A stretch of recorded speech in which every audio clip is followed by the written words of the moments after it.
hater. I think you're a hater.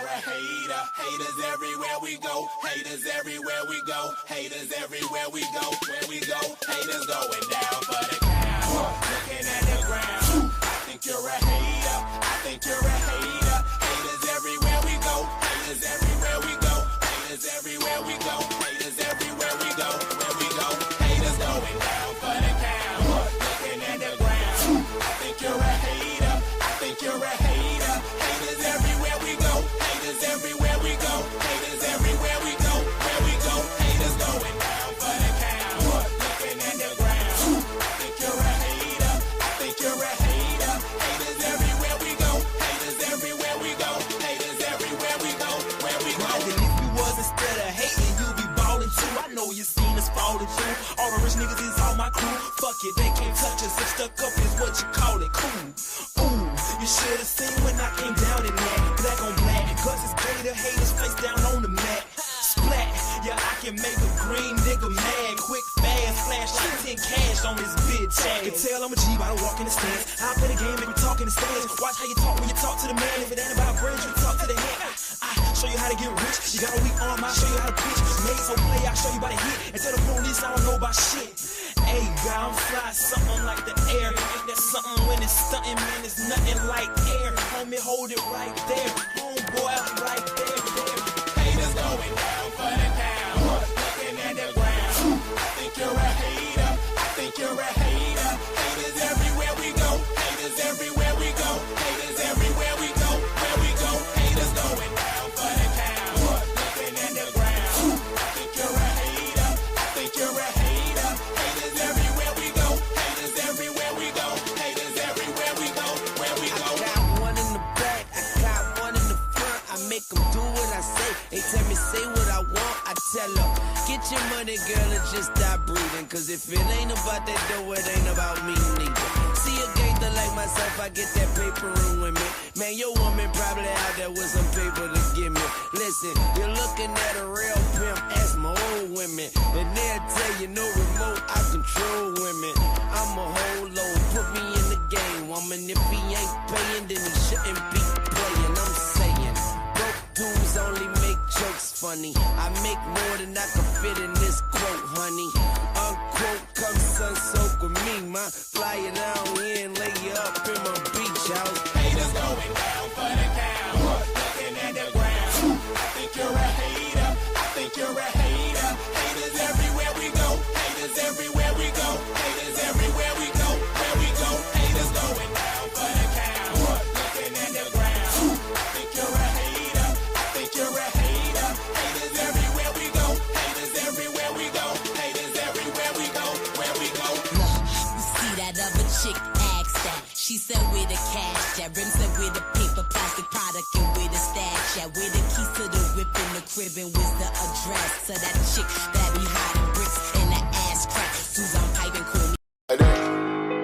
They want that smoke, bitch, I got it for 'em. They want that smoke, bitch, I got it for 'em. They want that smoke, you know I blow it. They call me Sunny Monster for a reason. I'm really dripping, leave a nigga bleeding. I get to squeeze and leave a nigga. They want that smoke, bitch, I got it for 'em. They want that smoke, bitch, I got it for 'em. They want that smoke, you know I blow it. They call me Sunny Monster for a reason. I'm really dripping, leave a nigga bleeding. I get to squeeze and leave a nigga bleeding. Raw Molly got me all up in demon mode. Mouth moving like I done put clean in my nose. Trying to catch me up, I can leave with some hoes. He standing straight up, watch I make him lean with this pole. Would've thought he was closed, how that heat made him fold. Thought it was a game, he won't think no more. His brain's gone, nigga. It be exciting when I get to striking. Guns sound like thunder, hit you like lightning. Fight for your life, we don't do no fighting. We really hit it, nigga. We worse than savage, they calling us Vikings. Police be riding, we still be sliding. Told you we hitters, remember the time. They want that smoke, bitch, I got it for 'em. They want that smoke, bitch, I got it for 'em. They want that smoke, you know I blow it. They call me Sunny Monster for a reason. I'm really dripping, leave a nigga bleeding. I get to squeeze and leave a nigga bleeding. They want that smoke, bitch, I got it for 'em. They want that smoke, bitch, I got it for 'em. They want that smoke, you know I blow it. They call me Sunny Monster for a reason. I'm really dripping, leave a nigga bleeding. I get to squeeze and leave a nigga bleeding. How about I leave him holding like the Bible? AR-15, that's a high-power rifle. A in the army.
talking about you want smoke? You can't catch me on social media, my nigga. I'm in the street with it, you dig what I'm saying? Nigga know they gotta kill me or die, nigga. Fuck you mean? Talking about smoke, and we still living in the same bitch. No, sir. You don't got smoke with me, baby. You'd have been dead, huh? G-Stack, bitch. Whatever I fuck up, Tom gon' fix it, nigga. Y'all know what the fuck going on, bitch. Who want smoke, nigga? Y'all know I blow that shit, nigga.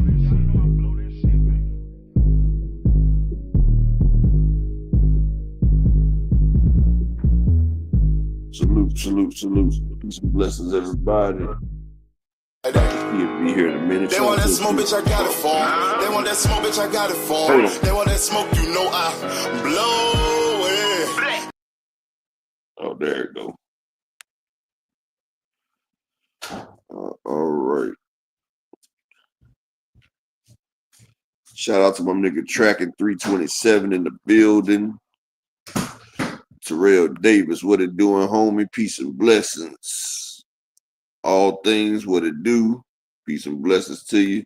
The beautiful Queen Arena, big FSG in the building. AMC, the Jab Queen. Happy Shabbat to everybody as well. LaMarcus Robinson in the building. Salute. Big Block in the building. Salute. Let's see. And yeah, shout out to the beautiful Miss Barbara D again. Bruh 6500. Shalom King. Peace and blessings. Brian, the motherfucking King Falcon in the building. Salute. Swooping on in here. Terrell W. Salute, my guy. Peace and blessings. All right. Try to get through this before Dr. Key get here. Richie L. What it do, homie? Peace and blessings to you, man. Hope everything's well with you. Hope everything's well with all y'all at y'all house and everything. Nigga just woke up a little while ago.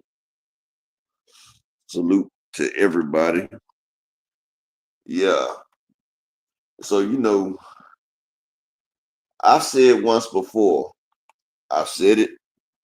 And remember I said that the friendship between Keyshawn Davis and Shakur Stevenson, I said that shit's tentative at best. Like, I feel like Shakur don't want word. He don't want smoke with Keyshawn. And it's like he knows it and he's happy about it. Like, Keyshawn knows it and he's happy about the shit. You feel what I'm saying? Like, I feel like that's the way he wants to do that shit. So, you know, but when people do shit like that, you don't realize, but you know, there's only so much you can hold back. There's only so much you can hold back. There's only so much like pandering that a person can do. You feel what I'm saying? There's only so much pandering a person can do. So I guess Keyshawn, he's following that top ranked T, and I guess he's tired of Shakur Stevenson. But I'm about to play this right now. I don't even like this nigga that's doing this, but he got it right here, so I'm gonna play it. So hold on 1 second. Here we go. Salute to everybody. Make sure y'all smash the like button. Support the grind if you can. I appreciate all y'all, but we about to get it popping. We got a hell of a show for y'all today. So let's get this thing rolling. Dr. Key will be here in a second, but let's get this shit going. Here we go. Let's go. You gotta forgive me. I'm not that computer savvy, but here we go. Keyshawn Davis and Shakur. Now, first off, y'all know Keyshawn and Richardson been going back and forth. You feel me? But now Keyshawn Davis is tired of that shit between Shakur and Richardson. But here we go. Stevenson ain't looking eye to eye. No more buddy. No more friends. No more amiguito. No more Zach Morris and AC Slater. Ladies and gentlemen, Keyshawn Davis took it to Twitter and tweeted, "Y'all some weirdo ass ninjas. Y'all should get married." And this is in reference of a Richardson Hitchens tweet a couple of days ago. And y'all already know that also Shakur Stevenson was friends with Richardson Hitchens, and they had their fallout, but then they just became friends again a couple of weeks ago and things of that nature. And he tweeted, in July, we're going to see what quote unquote boring fighter do to an all action packed, exciting, entertaining fighter. Massacre. Shakur Stevenson, know what time it is, my brother. As we all know, that Richardson Hitchens is going to be facing George Camboso June 24th, New York City, Madison Square Garden, the theater. We know that Shakur Stevenson is going to be facing William Cepeda July 12th in Queens. And we know that Keyshawn Davis is going to be facing Eddie De Los Santos in Virginia. Now, we all know that Keyshawn Davis and Shakur Stevenson, like I said in the beginning, was buddy, was friends and things of that nature. But there was a lot of people in the boxing world, their dreams have come true, because a lot of people been wanting to see Shakur Stevenson and Keyshawn Davis not be buddy, because they're both in the same division. Keyshawn Davis is the champion. Shakur Stevenson is a champion. We want to see the best fighting the best. So at the end of the day, they gotta fight each other. A lot of people want to see them fight each other. Not that people want to see them not be friends, but people want them to be competitive, especially in the lightweight division, in which there's some good names. As you all know, Gervonta Tank Davis is in the lightweight division going to be facing Lamar Roach, right? The rematch. So we don't know what's going to happen with Vasily Lomachenko that also holds the strap, the IBF strap in the lightweight division. I don't know. We don't know if he's going to retire or not. But then there is a fight, a unification bout. If the fans want to see the best fighting the best, and these guys want some legacy fights and really want to enhance their legacy, they're going to have to go against each other. And maybe I think that Keyshawn Davis, who's in camp mode, who's ready to go, who's ready to fight, who's ready to show the world that he is an elite pound for pound caliber of fighter, in that division, he will need to go against a Loma, a Gervonta Tank Davis, or at least the winner of Gervonta Tank Davis and Lamar Roach, and his friend Shakur Stevenson. Do you care about your friendship more, or do you care about your legacy more? Did you walk into the boxing ring or in the boxing gym to hold a friendship with Shakur, or to enhance a legacy for your name to be cemented in the history of the sport of boxing for years and years and years, or just let's say forever? Also, Keyshawn Davis is letting the whole world know that, yeah, we friends, but I'm faithful to my brothers, my real brothers. He also tweeted today, tired of sparring ninjas. If it ain't DB3, it ain't nobody. DB3, as you already know, his brothers. That's what they call themselves. Shout out to the Davis family. We seen them chilling with Floyd Mayweather in the gym as they spar, as they prepare.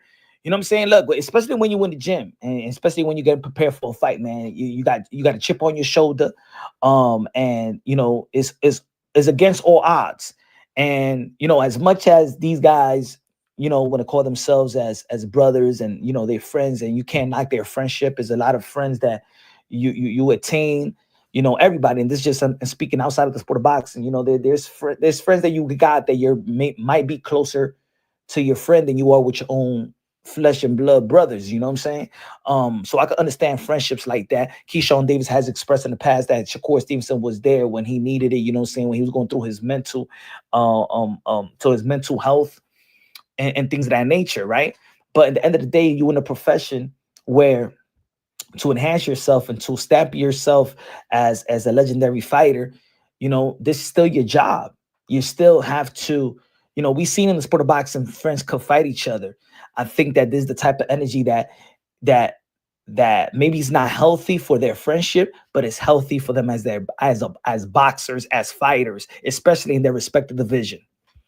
Now, I'm just going by tweets. I'm just going by what's on the surface. But if there was any time that somebody would probably turn on whoever, whether it's Shakur Stevenson, be like, you know, we got to put our friendship to the back burner, or Keyshawn Davis. I would have thought it would have been Keyshawn Davis, because in the end of the day, Keyshawn is still chasing what Shakur Stevenson have accomplished, right?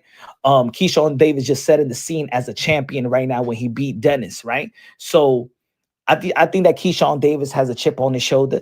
I think that Keyshawn Davis now is looking at his career And just like almost how T from Lopez was looking at Rolly, T.O. and Rolly was great friends, best friends, until Rolly started campaigning in the 140-pound division, and then he had his world title, and T.O.'s trying to make his mark at 140. He knows if he wants his legacy to be enhanced and he needs to be the best, he needs to go through a friend. The say and T.O. decided, you know what, F my friendship. I just gotta think that way because this is my career, this is my destiny, this is what I work for, this is my life, this is the way I feed my family. You know what I'm saying? And I think that now Keyshawn Davis probably has come to grips like, yo, it's me against all odds. The real brothers that I have is my brothers. These are my brothers.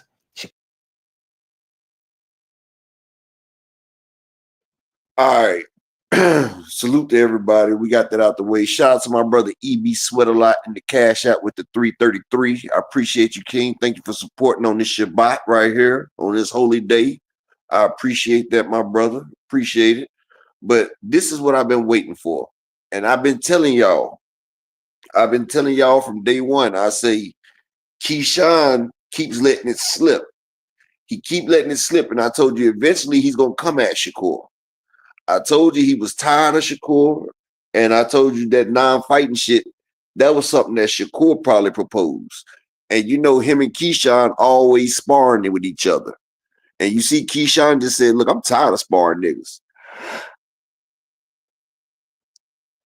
Keyshawn probably feel like he done sparred the man enough. He done sparred the man enough, and he's ready. And shout out to the beautiful queen, Miss Barbara D, in the cash app with the $5 holler. She say for the grind. I appreciate you, queen. And I hope everything's well with you. But yeah, he's tired of this shit. And I told y'all it was going to happen. And Keyshawn trying to make a name for himself. He got a family. When people have kids, shout out to my nigga Oakland LD in the building. My nigga Zulu Line in the building. Salute. My nigga Marquis Big AMC FSG, Lee Jackson. Desmond Johnson, salute. Who else did I miss? No, I probably missed somebody. If I missed you, I'll holler at you when I see you. But you know, I try to make sure I speak to all my brothers and sisters in here. But yeah, like he's tired of this shit. And he's tired of people acting like he's soft. Shout out to my nigga Fresh Baker in the building with the motherfucking pies. Yeah, you gotta. I used to keep that Allegra and that Claritin, but them shits act like they ain't working no more. Pollen just getting worse every year. But I'll tell you one motherfucking thing. They tired of that shit. Shakur ain't clapped back yet. But Keyshawn, I guess he tired of all these Twitter fingers. PGB Big Dog salute. But one thing I can tell you, like buddy and all that shit is good until you have a kid. Once a nigga have a kid and a family and somebody to take care of, all that shit right there goes out the window. It all goes out the window. So that shit goes out the window and you start focusing on you, your family, and your livelihood. So when it's you, your family, and your livelihood, you start thinking about everything else and you push that to the side. And Keyshawn's trying to be the biggest name for his family. You say he the businessman. Now it's time to do some business. Legacy remains. Everything else fades. Salute, my brother. Hope everything is good with you, my brother. Hope everything is well on this holy day, this Shabbat. Thrill Hill, my brother. Hope everything is well with you as well. GM, salute. Oh, I'm going to catch it a little bit later, GM. Hell, I just woke up like an hour ago. Well, not even an hour ago, like 40 minutes ago. Nigga been tired.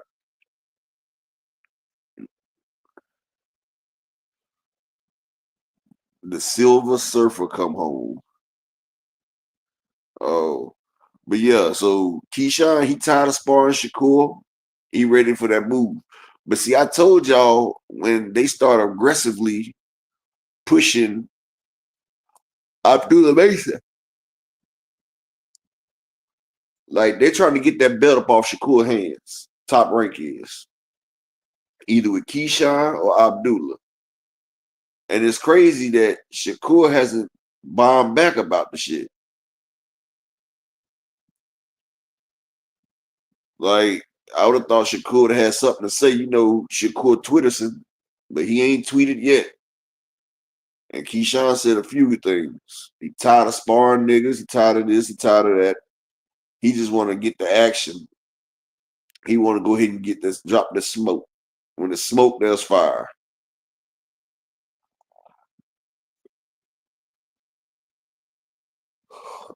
But that'll be a hell of a fight right there. Both of them undefeated. They have similar fight styles. They know each other because they done fought each other and sparred each other for so many times. So I think it'll be a pretty good matchup.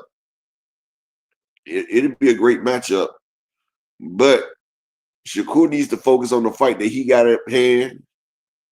And Keyshawn, if Edwin De Los Santos is at least 70% of himself, if he's at least 70% of himself, Keyshawn got a rough match ahead of him. But I don't think Edwin De Los Santos is going to be at least 40%. I don't even think he's going to be 40% of himself, honestly. Ring rust is a hell of a motherfucking disease. We've seen it.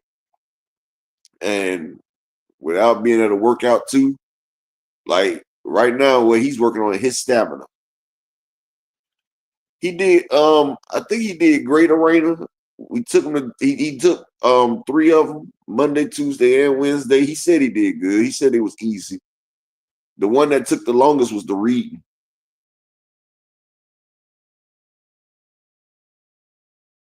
He finished the science one in like 30 minutes. It took him like 2 hours on the reading. Took him like 30 minutes on the science. The math was like an hour.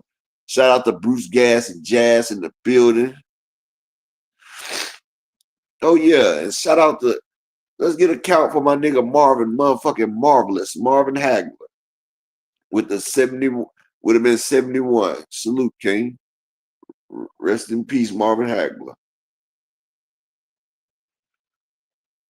And shalom to the nigga, I hate Ronnie Bravo in the building. Yeah. So, yeah, now we got that on the plate. It looks good. I'm starting to love this shit.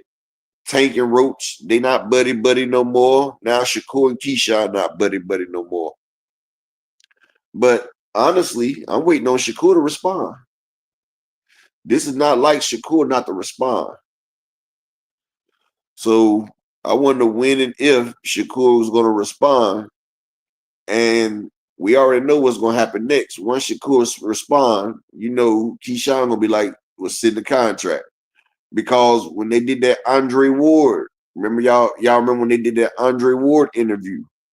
And Keyshawn thought Shakur was saying that he will fight him. Jeff R. Salute, my nigga. When Keyshawn thought he said he'll fight him, he was like, we'll send the contract.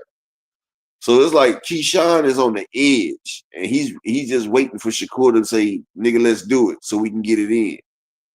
So like I said, I believe that the friendship, not fighting shit, I think that was all Shakur's idea.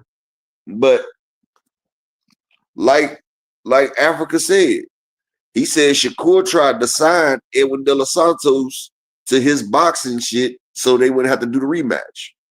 So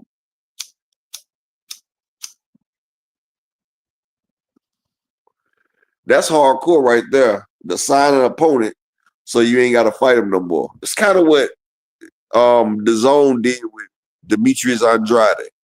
They signed Andrade so he wouldn't fight Triple G and Canelo.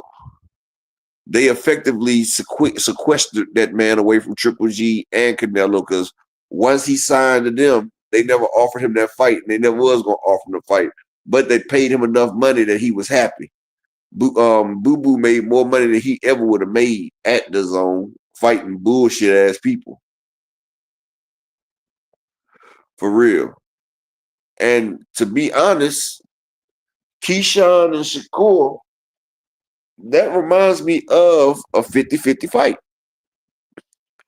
But from hearing the way they said the sparring goes down, The sparring says that Keyshawn has a slight edge on Shakur because they sparred so much because he got the reach. But Shakur is faster and got quicker reflexes. But they say Keyshawn got a little more pop and he's more tenacious and he cuts the ring off on Shakur. But they said them boys get good work in. But while them boys get good work in, they both got headgear on and 16-ounce gloves.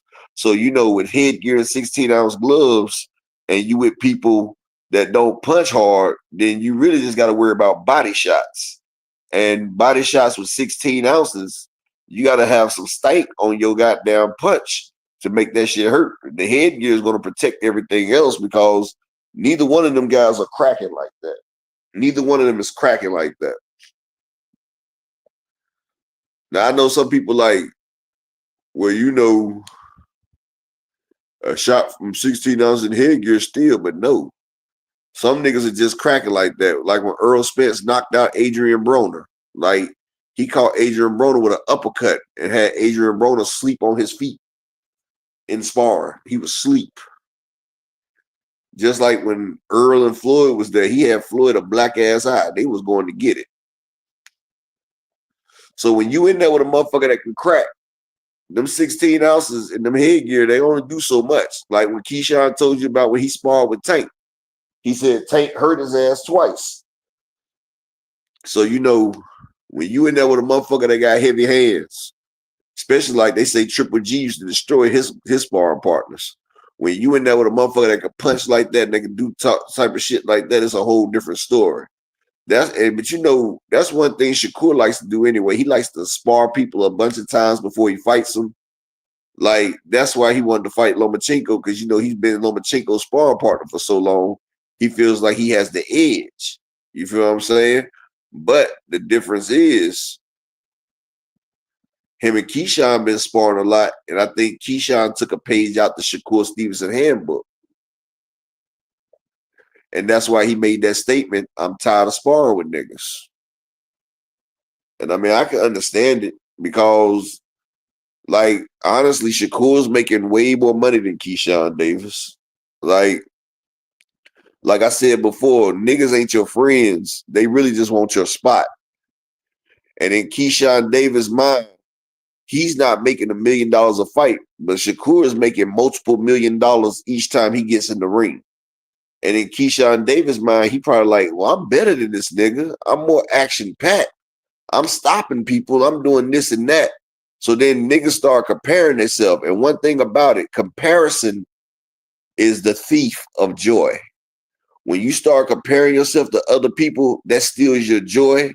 It makes you miss your blessing, and you don't realize what's in front of you because you're too busy comparing each other from the next shit. Shout out to J.A. Dixon. Yeah, but you know something, J.A. Dixon? He says, salute, fam, but that's some scary shit if you got to keep sparring motherfuckers before you fight them. Well, you know, niggas do that shit all the time. You feel what I'm saying? Like when niggas be sitting there sizing you up, they be want to tap box and play wrestling shit. That's all they doing is sizing you up, trying to see if they can overcome you. And Roy Jones said it best, I ain't going to teach a motherfucker how to fight me. Exactly, Ronnie. Like if I'm going to spar you, we not in the same division or we not about to fight. Because why would I give you the inside track on fighting me?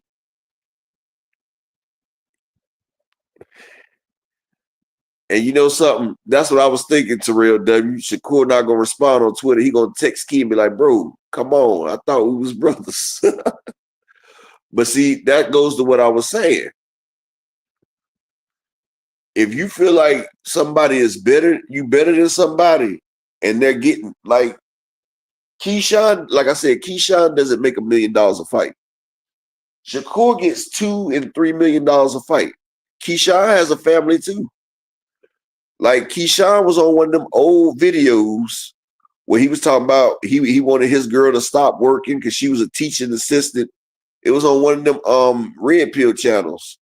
Keyshawn had a video, and they was actually clowning him because they was talking about he may never be champion. He may get knocked out. Look how small he is. But Keyshawn was sitting there talking about how he don't want his girl to work and how he wants the motherfucker provide for her. Shout out to the beautiful queen. The doctor's in the building. Knock, knock. Who's there? Dr. Keyshawn. No underwear in the building. Hi, good afternoon. Hi, Upper. Salute to everybody. Hope y'all having a great Friday. We made it. End of the week. End of the week. I hope y'all are I hope y'all families and everybody is doing okay. Salute to gosh, I can't think of my train of thought. This text message. How old did Strong J turn anyway? 77. If I'm not mistaken. 77 I or bet 70. I bet she's still running around without underwear too. I have no idea. No idea.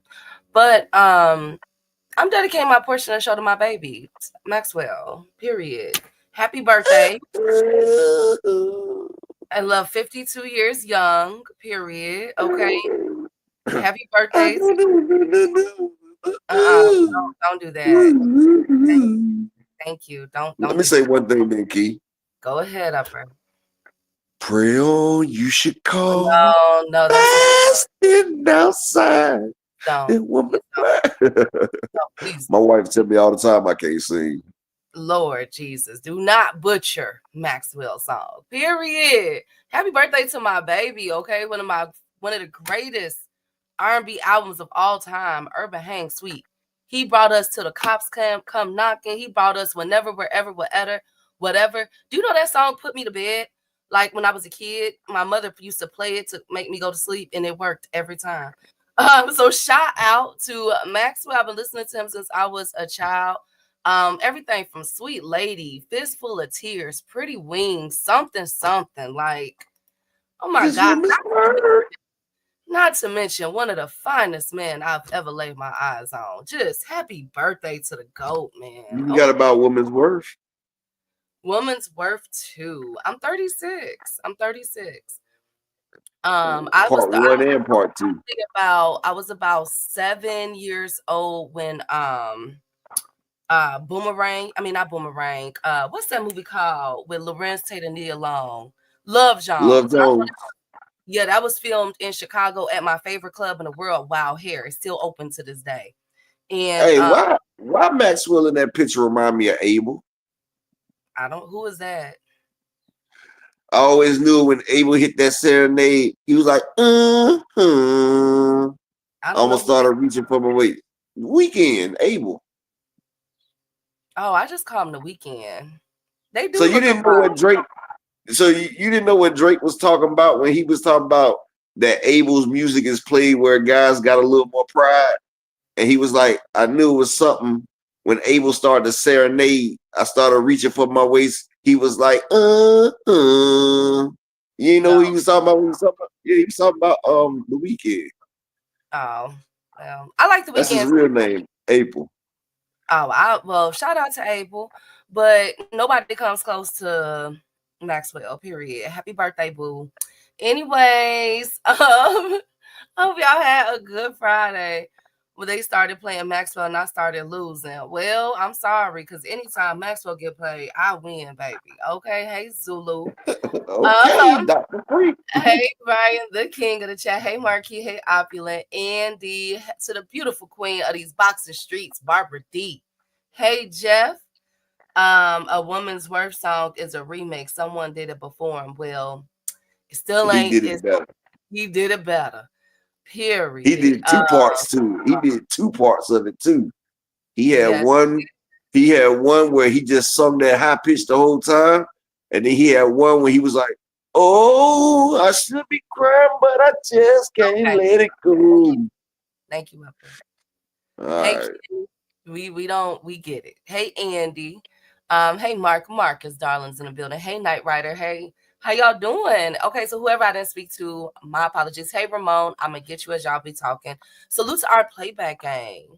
And the people that's in the background listening, everybody from EB Sweat a Lot, Mr. Altruistic, Mr. Animalistic, Jermaine Wood, D1, and Miss Joette. If there's anybody, and Miss Arena, because Miss Arena be doing it, be doing both because she's obviously an incredible woman. So just like the rest of the queens that come through the building. So Shout out to y'all that's working and listening. I hope that we're creating a very good distraction for y'all. All right, so let's kick this off. Upper, did you want to finish up? Oh no, I was just going on about the Shakur and Keyshawn beef. All right, well, go ahead. You go ahead. You can finish. No, I was finished. 'Cause I was just saying, like I've been telling people that Keyshawn tired. Shakur making multi-million-dollars every time he fight, and Keyshawn not even making $1 million, and Keyshawn feel like he's a better fighter. So of course, animosity is gonna build. And I told y'all this shit was gonna happen, and now Keyshawn letting it loose.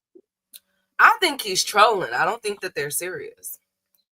I think he done did it too many times for it to be trolling. You know what they say, even in a joke, it's truth in it.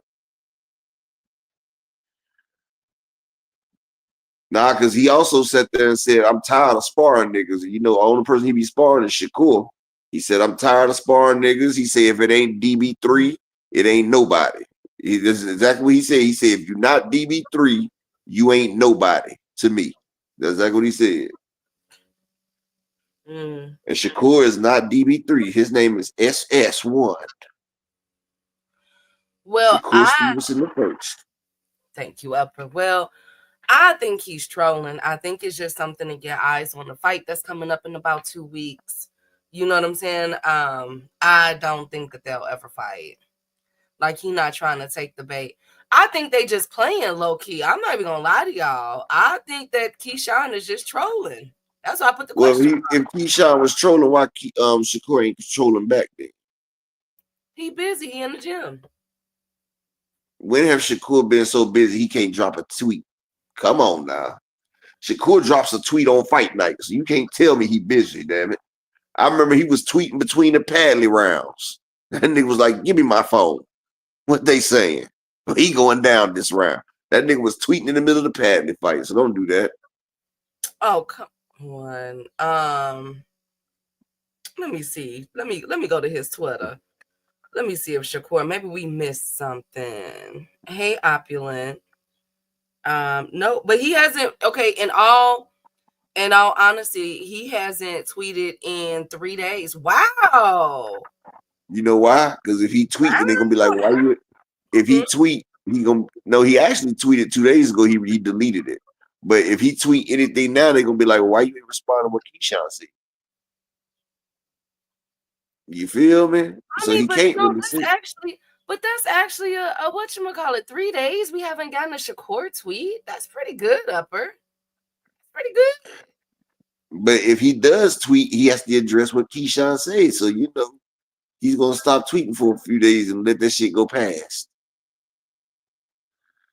Maybe they called each other up and they had a conversation. Now everything is cool. Keyshawn. One thing that Keyshawn does do is double back. So he'll put out something crazy or say something crazy, like what he did with Abdullah Mason, and then come back, oh, that's my brother.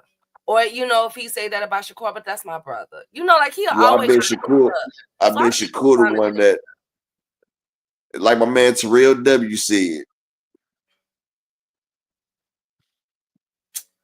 Nah, I mean, hey J.A., hey Ronnie Bravo, for my hatred for Shakur. Lord, Ronnie, you hate him that much? Lord, what happened? Arenas, I don't think so. I think he's serious now. They snakes. Marquis said they snakes. Hey Terrell. They buddies. They ain't going against each other as long as they running with crawfish. Lord have mercy. Here we go. Here, his name is Twitterson Key. Well, god darn it, I'm calling him Shakur. Shakur. No, I'm not gonna be messy. Hey Calculate. Hey General. For my Paps jokes yesterday. F Remy. Oh nah, they ain't no F Remy. She's definitely not in the wrong. They both love each other still. They should be getting back by Sunday. Hey. But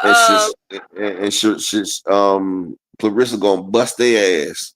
Shout out to my brother Brian the King Falcone in the Cash App with the 222. Appreciate you, King, for supporting on this Shabbat. And y'all make sure y'all hit the like button. Y'all make sure y'all hit the like button and hit the Cash App or the PayPal. It's Friday. It's Shabbat, the holy day. But Key, she about to get it going. Lord Brian, that's so mean. But I'm serious. I'm serious. Shoot, I know love when I see it. Goddamn it, I done been there. Man, easy to block. Captain got that. Nah, nah. Okay, so why it's been months of Sundays and it ain't happened yet? Pap is done. He's Upper, done. you didn't even see the whole. I'm not even. I don't want to get into it because you haven't even seen both of their whole videos. And it's gonna be a skewed discussion when it comes to you. I can't have a fair balanced discussion when it comes to stuff like Okay, that. go ahead, then, Key. Let me No, I see. don't want Tell me to. what I missed. No, tell No, me what I missed. I don't want I'm to. trying to be objective here. You saying that I can't, and I'm trying to show you that I can be. No, What happened? no. Key, go ahead. We're not gonna get past this, so let's go ahead. We Let are me gonna be get past objective. it. I'm finna get to the housekeeping.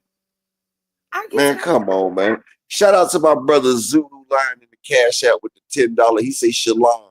I'm working it and listening. Look, everybody wants to hear it, Key. They all saying it. Let's just hear it real quick. Ain't nobody want to hear nothing. Ain't nobody saying nothing. Look, they saying it now. They said I see more videos. Down by Sunday. I reluctantly watched everything. So tell me, Key, tell me what I missed. Hey, 327. I'll tell you what you missed. So Canelo Alvarez, Upper. Oh, okay, that's how we doing it. That's how we gonna do it. Hello, because I know Look, what Terrell, look, I know Terrell, how you look at Terrell. Come on, we can't deny the family. Look at that. Look at that. He said he do. Look, Richie. Look, come on, we can't deny the family. Key. They asking for this. They here. No, it's They are not the about that. consumers. Upper, you don't know how to. Look, Sometimes okay, look, you have Barbara D. you sometimes can have a touch of misogyny, Upper. Okay, I will keep my misogyny out of it. I promise. I keep No, my misogyny out of it. you I can't. just so wait. So my promises is no good now. I don't know. Is that what you're saying? I don't know if I say that. Well, go ahead and try me. Barbara D even wants to hear it. Oh God. Okay. Yeah. Thanks, General. Thanks so much. So I got you, Barbara. Only because Barbara D is asking. So yesterday, Remy and Papoose went live for about 162 hours apiece. Damn. Yeah, it was a long live. They had a lot to say. So that's check mark number 1. They were going back, like they were trading live for live, Upper. So 1 minute when we were on live, Remy went live, and then a few minutes later, Papoose went live. Then Remy went live, then Papoose went live. So they was trading bars for bars. Okay, that's number 1. So in the first 102-hour video that Remy Ma did, Remy stated that there were several accusations that she made.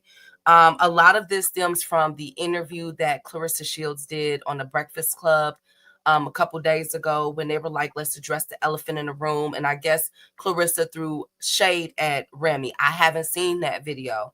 But what Remy said was, ever since everything happened last year, whenever that happened, when Papoose and all that stuff came out, that Remy and Papoose was able to move past it, and that there was cordiality on both sides, and that all Remy Ma asked was, sign the divorce papers, pick up your things, and just tell your girl, y'all just don't bring us up no more. You know what I'm saying? Don't throw shots at me. Let's just live our life and be there for the kids. And I guess, the interviews that Clarissa have been doing have been rubbing Remy off the wrong way. And so Remy told Papoose, every time she diss me or say something about me, I'm going to drag you. And that's what she did. She kept her promise. And so she put the receipts out there of, I guess, it was messy, it was theatrics. But because there was a lot of accusations on both sides. But Remy showed his clothes. Everything was packed up. She said, I've been asking you for months to please come get your clothes. My lawyer reached out to your attorney. Come to find out, you really didn't have an attorney. I offered to pay for the divorce. I even said that I didn't want nothing from you. You ain't even got to pay child support. Just, let's just be done. And you haven't done anything. I'm asking you now, like you already done moved on with the girl. So I'm asking you respectfully, like, let's just end this. But she was she was petty though. She was petty. She threw a couple shots, but that's Remy, right? So then Papoose went live And in my opinion, Papoose kept it on the guy, whatever that guy, Easy Block Captain. Easy the block captain. Yes, he kept it on that, like, oh, but you was sleeping with Easy, and oh, he did, and you did this with Easy, and you did that with Easy, and oh, we're not gonna talk about you having drug problems. Oh, and oh, we're not gonna talk about you being with women and all this other stuff. And then he filed for divorce yesterday. He finally did it yesterday, which proved Remy's point. And so then Remy went live. It was petty. It was messy. There was another accusation made. You know, Remy was saying, because everybody was like, well, he held you down while you was in prison for 7-8 years. And she was like, okay, we both held each other down. I was making sure his kids was cool while I was in jail. I was making sure rent was paid with my residuals. I had him picking up money from the guys and everything, making sure his kids were okay, making sure my son was okay. So we were both, she said, when she came home, the money that she had that he was holding for her was gone. That he spent it all on the family and everything else. And she said she didn't care. She went right and got busy. They started that Love and Hip Hop thing and they built from there. So I get where, you know what I'm saying? Something in between that broke up their relationship. Obviously, she said that push gift of the Benz, that wasn't gifted to him. She just put it on him, like, you know, to make him look good and everything, but she really bought it for herself. Everything is in her name. He's still on her insurance. She still pays for his medical insurance. She still pays for everything for him. And so she's just like, look, I don't even want the money back. Just sign the divorce papers. And it was mighty funny that Papoose finally did something about it yesterday when he got put on blast. That wasn't a good look. But to be honest with you, both of them are not good looks right now, because at the end of the day, the people that are suffering are the children. Their youngest is 6 years old. So as she gets older, she's going to have to see this craziness going on between mommy and daddy and all these other parties involved. How I feel about the situation, for there to be a tick for attack with these lives, that shows me that there's still love there. My father always taught me that where a man lays his hat and puts his shoes is where he's going to go back home to. By Papoose having all of his shoes and clothing, jewelry, everything still at Remy's house, without going to go get them. And he still hasn't signed those divorce papers, but he's laid up with another woman, lets me know that I'm not sure if he's serious about Clarissa or not. I don't give a damn how many videos they do of Clarissa hitting the mats, hitting the mitts and everything else, or how many freestyles that Papoose makes about her. That means nothing to me. Go get your things. Go sign them divorce papers. Make this because we're talking about 50-year-old people here, not 26, not 30, 50. They've been together for 20 years. I don't care what nobody say. You've been with a person that long, she's going to know what button to push. He's going to know what button to push. And all we see is both of them poking the bear. But in my opinion, all I'm hearing, as somebody that does family and marriage counseling, especially group sessions, all I'm hearing is unresolved pain, unresolved issues that neither one of them want to face. They just want to throw their shoe or throw an object at each other and hide their hand, because both of them are being petty. So in my opinion, they both still love each other. They both have moved on, clearly, but they don't know how to move on because there's something that's unresolved there. When you go through a lot, whether it was she taking care of him taking care of her, whatever the case may be, you going off of surface level research. No, I'm not.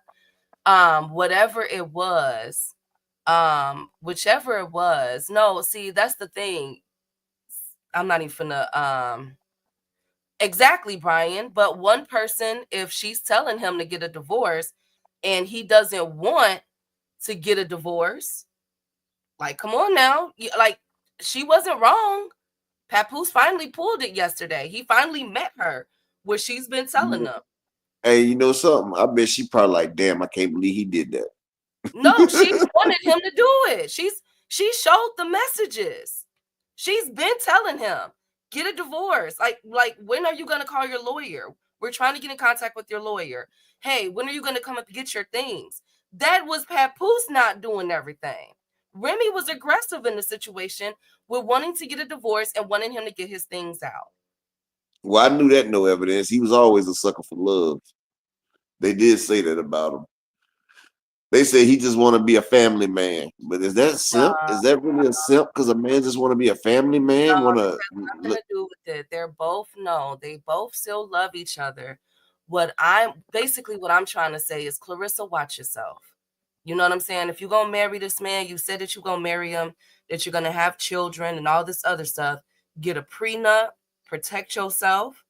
You know what I'm saying? Be careful because he's still not you're still a mistress. That's But you still a know something though? if something Even was if to something, happen to Papoose, who they gonna call? Remy. Who has medical clearance over him? Remy. but you Who know what I was thinking? go what? Even if something does fucked up happen to Clarissa, I mean, you fucked with a married man. Like you and you had a man that was down for you. Y'all had your real estate business. He was ready to get married to you and everything. And you just kicked him to the curb for a married man. Like she did that.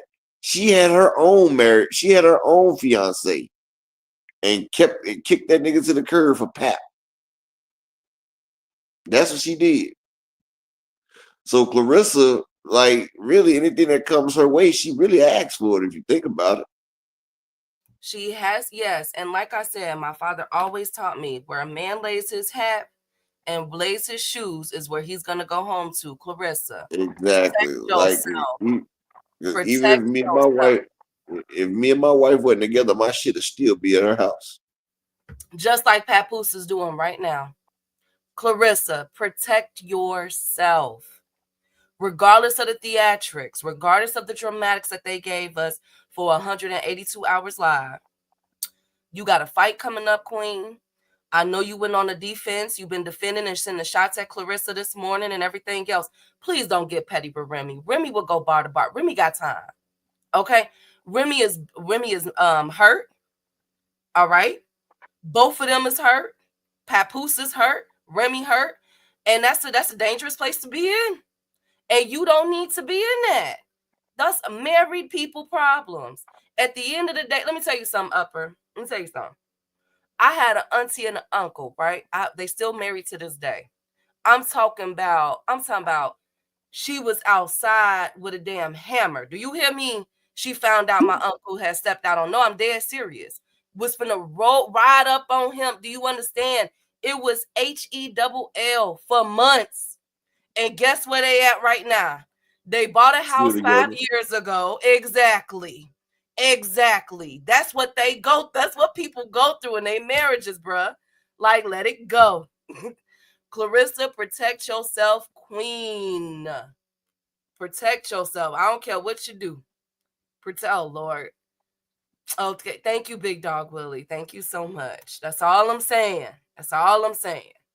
When Hey, it that same day, the divorce is gonna be Papoose and Remy divorce, Jake Paul and Tank and Willie wiping their ass all in the same day. Thank you, That's gonna be Upper. a monumental day. No, I'm just saying though, like, come on, Upper. You've been married for a long time. Y'all know how this stuff go. I've never been married, but I've been around several, and I Oh can yeah, like that's what they go like, through. like I would not be in even if me and my wife wasn't together, like I would never be in a relationship with nobody else. We done been together too fucking long. Like even when we and her went together, my shit stayed at the house. My shit stayed with her because I knew it'd always be safe. And when I get back there, it'd be good. Like shit, you know, home is Mhm. where your heart is. Exactly. I'm just trying to tell y'all, I done seen it. And Clarissa's just in a sticky situation. She loved that man. He said he loved her. I don't care. All that stuff, all the dramatics. Clarissa, protect yourself. They gonna go through what they gonna go through. Guess what? If Remy was taking care of this man all this time, and ain't she just paid for something else for him? She admitted that on the live. She just gave him some money. I think she said what 15,000 or something like that. Come on now. They always gonna have each other back. When you go through the mud with somebody, When you go through the trenches with somebody and come up, I'm not saying they was broke back then, but they didn't have the money that they have now. You understand that reality check money's something different, hit different. You understand when you done been there, you done got all them kids, your kids know She each need to, other. You got all Pat that probably stuff. telling Carissa. They always Look, gonna Pat probably telling Carissa, you need to side with MVP. nah. I'm just saying, bad. no, it happens to Stans. I actually have a work colleague that was only with her boyfriend for 3 weeks and they got married. They're going on 27 years now. So it happens. I do know somebody that's like that. I put all my clothes in the Jeep when she took my son for a checkup and I never exactly a kilo. That's how you leave. Upper no, I ain't telling no lies. Ain't no ways in why that man jewelry and clothes and hats and stuff should still be at Remy house after she done slept with Easy the block captain. You hated her guts for it. You should have packed up I bet Easy sitting there wearing that nigga's sweatpants and every damn thing. Oh Lord, he probably taking a picture with Pap's jewelry and every damn thing. Damn. Exactly. I'm just saying. Exactly, Brian. That's what I'm saying. When it come to that, that's why I'm like, Calissa, you got your whole life, man, girl. Your career is on the up and up, G. Like, please don't. I'm just praying she don't let no man fumble, allow her to fumble the bag. But she said that Papoose has helped her get money. So that's always a plus. Has put her in positions to win. So that's always a plus. But I know how that go, man. Oh God, I know how, man. While my pops got married again while legally separated. Damn, I know that. Okay, Brian. Your daddy said, look, ain't nobody tell me nothing. Whatever is going on with Remy and Pap, at the end of the day, Remy holds all the cards. Thank you, Arain. That's all I'm trying to say.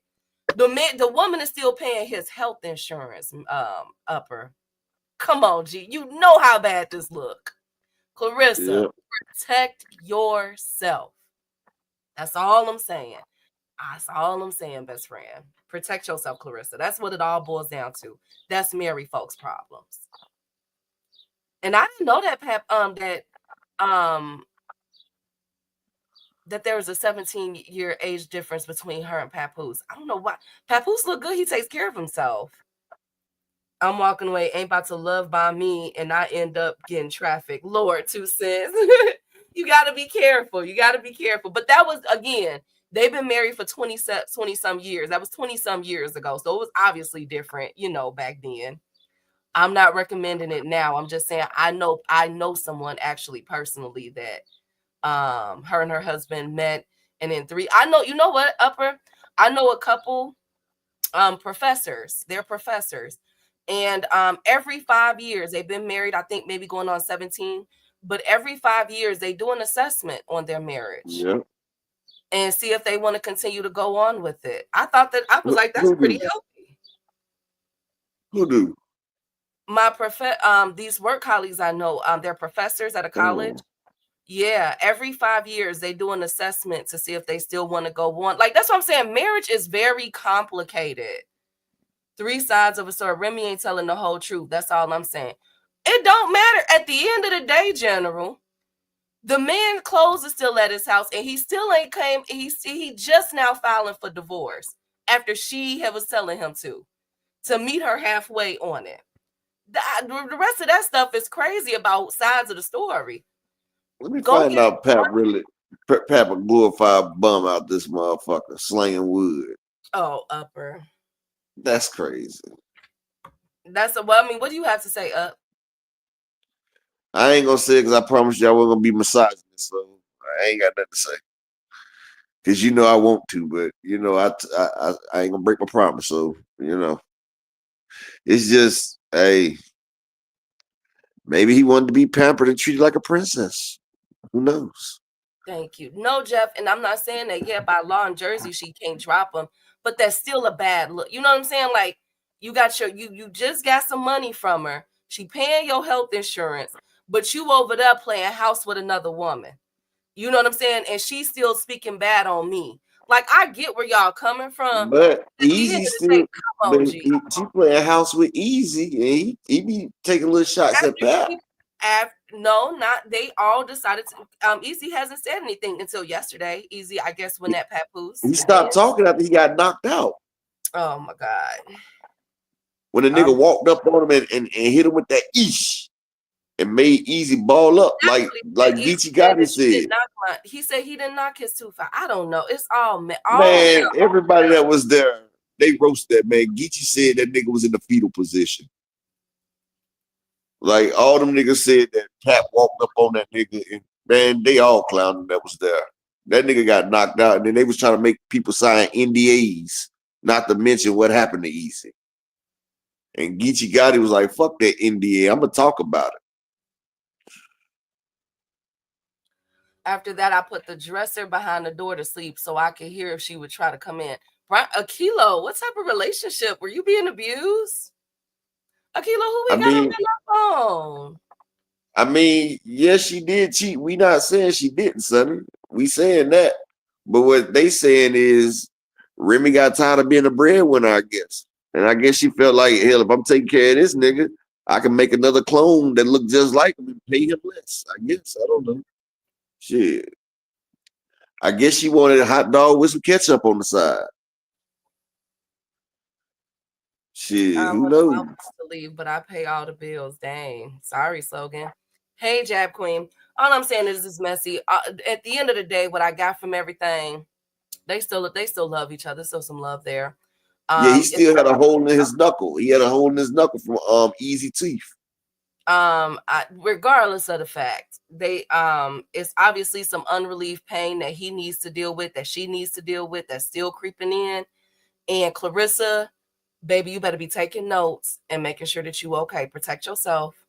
That's all I said. She out here. No, that's law. She has to do that. He ain't refute. Look, General, if you go look at that man live videos, he ain't refute the all that stuff. He did not refute none of that. His main thing was Easy to block captain. She on drugs and she like women. Okay. If she's all of this, Papoose, why is it taking you so long why did it take you up until yesterday to sign the divorce that she initiated? Why did it doing it for kids? Why haven't you came and got your clothes? They always love to lose. Everybody always loves to use the children. No, he did. He didn't refute it. He didn't refute nothing. The fact that, she pulled out the receipts. Allegedly, he stole her necklace. She pulled out the pawn shop receipt. He pawned it. I don't know what's going on up over there. It's just a lot. Again, that's dramatic stuff. But at the end of the day, they poking dramatic nigga. They poking at each other. It's really stupid. And when the last time Pop put out a record? Ooh, Ty, come on. Okay, let's look. We on to the next one. I remember he had his little go-go freestyle song that he came out with a few years ago. I thought he was going to drop with that when he was doing that New York shit, but he had that one hot song, and then I guess he said, fuck it. Lord have mercy. You know what I'm saying? But y'all make sure y'all smack the like button, man. Y'all support the grind for the day. It's Friday. It's Shabbat. Support the grind. Support a brother like Papoose on the mic. Yes. Lord have mercy. Okay. So my favorite verse from Papoose is one verse where he was talking about how he had New York in the palm of his hand. You remember that when he was talking about he got Manhattan. You remember that verse right there? That's Touch It remix. Yeah, with Busta. That's the best verse he's ever made. I said happy birthday to Busta Rhymes and Mr. T birthday. Happy birthday to Mr. T. Busta old sweet and sour ass. Lord. Oh, and happy birthday to Pitbull Cruz. I forgot to say that. Yup, it was a Touch It remix. They should drop an album telling their side of the story. Well, Beyonce and Jay-Z was made a very lucrative deal. That's why y'all need to channel y'all inner Beyonce and Jay-Z because they turned that scandal into multi-millions. Do you understand? Do that. Shit go down when it's $1 billion in the elevator. Like, do that next time. Like, make some money. Not doing this type of stuff. Like, truly make some money. You feel me? That's what I said, 2 Cent. I say his old motherfucking touching bus ass. Oh, sweet and sour chicken ass nigga. Oh, my God. Did you see the way Busta snapped on that female fan that day? Like, he poured water and did her disrespectful just because she Like I'm like, damn, boy. Tell me you hate women without saying you hate women. Lord have mercy. They say Okay. Buster be in the club and he be hunting them niggas down. So I bring that nigga to the section over there. Ooh, got you all in check. Now make Okay. your head nod shit to make you break your neck. Ooh, Okay. That's still one of my faves. That's still one of my faves. Anyway, so You know what he let's said though in that song, right? He said that nigga doing that head nod shit that make him break his neck. Ooh, I got him all in check. He was talking about cupping the back of a nigga head. I knew what it was. oh my God, upper echelon. He What? got that Oh, head nod shit that make you break your neck. upper echelon. Oh God. So what We was he talking about there, Keith? When he talking about he got that head nod shit that make him break his neck. What was he talking about there? He's talking about cupping the back of a nigga head about breaking his neck. upper Woo-ah! That's upper why he talking about flip mode. Flip mode is the greatest. You know, flip mode means when you flip away from women and you flip the dudes. That's flip mode. I always wanted to be flip mode. That's what he said. He said flip mode is the greatest. upper echelon. I'm just saying. Thank you so much. Thank you, upper. Thank you. I really appreciate that. Um, Exactly, 2 Cent. What is he flipping? He flipping his masculinity. oh my God. Okay, shout out to Buster. I love Buster Rhymes. Y'all can never make me hate him ever. That's one of my faves. Let's get into the show, y'all. I'm not doing this with y'all today. We not doing this today. Let's get into the show. So, how do y'all feel about the Keyshawn Davis and Shakur Stevenson? Let's finish wrapping that up. I think that he's trolling. I think Keyshawn is trolling to give the people something. And you know that he flip flops. I think he ready for Shakur. He ready to get that multi-million-dollar motherfucking deal that Shakur get. What made him bring up him and Africa? Is there trouble in paradise? How come a lot of people been calling out? You know, they've been calling out Africa and Shakur lately, from old Shacky Foster to Tank. You know, now all of a Because sudden, they be arguing like they out there arguing like a married ass couple. Shit. okay. I think it's 2 cents. Please Woo-ha! don't encourage this. Don't encourage it. Lord have mercy. But do you think do you think that now Keyshawn, Yes, I well, think Buster's fucked up. I think he's fucked up, Key. upper, do you think that now Keyshawn has an even more like bigger chip on his shoulder to go out there and put on an impressive performance against Yes, he Edwin Doe? does. Yes, he does. But if Edwin De Los Santos is at least 70% of his former self, it's gonna be a tough day for Keyshawn. I'm thinking Ed was gonna come in about 40% though. I don't think he Okay. got enough time to get his stamina up and everything. So I really don't think Ed was gonna be in his top position. Okay, that's But fair. That's fair. Do you if he wasn't if he's not okay, let's say Keyshawn doesn't put on a good performance in about 2 weeks against Edwin De Los Santos, do you think that Keyshawn will feel some type of way, like as far as, because you know this is gonna be the comparison, who did better, Shakur or Keyshawn? So would when Keyshawn want to be Keyshawn wins, if he wins against De Los Santos, they're gonna already say he did better because a lot of people said that Shakur shouldn't have won that fight anyway. But like I said, he's going up against a De Los Santos that is much weaker than the one Shakur went against.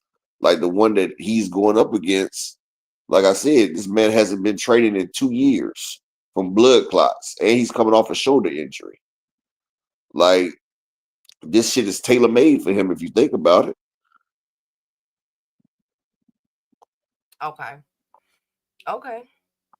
Well, we definitely gonna see in a couple weeks. I think that is trolling. I've never put stock ever since they doubled down and said they were not fighting. I never put any stock into it. I ain't gonna lie to y'all. of a But how Keyshawn. many times? Well, you remember when Andre Ward had that damn interview, and Keyshawn thought Shakur was saying he'll fight him. He was like, "Well, send the check, nigga." And then Shakur had to break it down to him about that. And remember they had that interview when Keyshawn was like, "Shit, I'll stop Shakur." But they was like, "Nah, if you and Shakur's on teams." So like Keyshawn has been letting his obtrusive thoughts be known. He has been letting it be known, especially when he said he tired of sparring niggas. Like I said, niggas get different when you have a family. And like I told you, like it was an old Red Pill video where they was clowning Keyshawn when he first started being a professional boxer. When he was talking about he wanted his girl to stop working so much, and he was gonna take care of her. And I forgot the chick name. Matter of fact, the sprinkle chick. She was like, "This nigga gonna end up getting beat, and then that girl ain't gonna have no goddamn money trying to worry about this nigga." So Keyshawn got kids now. He got his girl. He's trying to provide, and he sees a nigga like Shakur, who he feels like he can beat, getting over $1 million every fight, and he's not even touching $1 million per fight. So like I said, comparison is the thief of joy. Like he's, instead of looking at his blessings, he's looking at the next person's blessings, and he's seeing what he's not getting and what somebody else is getting. So that makes him feel a certain type of way when he sit there and see Shakur getting all this and he's only getting this, and he feels like he's better than Shakur. That's why he said he's done sparring the nigga. You feel what I'm saying? Like that right there will make you motherfucking like, this nigga, I'm better than this nigga. And like Jay-Z said it on that S. Carter, when he was like, I was born to bitches, and look at him living expenses, not worried about expenses, tattoo my arm, try to stop whoever comes between Sean and riches. It's as dark as it's dead. Nothing going as you predicted. I move with biscuits. Stop the heart of niggas acting too suspicious. This is food for thought. You do the dishes. That's when a nigga sit back and watch you and get envious. Niggas hungry. Like he sees Shakur with his girl and living comfortably while he's sitting up here. He's not even making $1 million. That's gonna make you envious. It's gonna make you envious, Key. And let me get 3 people to support the grind for the day. Give me 3 people in the Cash App or the PayPal. Support the grind. I don't think it'll be envious because I don't get that from Keyshawn. I think it'll make him want to. It's envious because you see the way he came at Tank. Keyshawn has a lot of envy in his heart. We're not gonna do that. He been tricking the game for too long. He's supposed I want to that nigga spot. Nah, Keyshawn wants to be a star, and he's trying to take whoever spot he can take. That's what that is. I think he's just hungry up, but like I think he wants to show. Okay, but hungry also makes you look at the next person and you feel like they getting something that you deserve. That's called envy. When you feel like somebody getting something that you deserve and you're not getting, that's called being envious, Keith.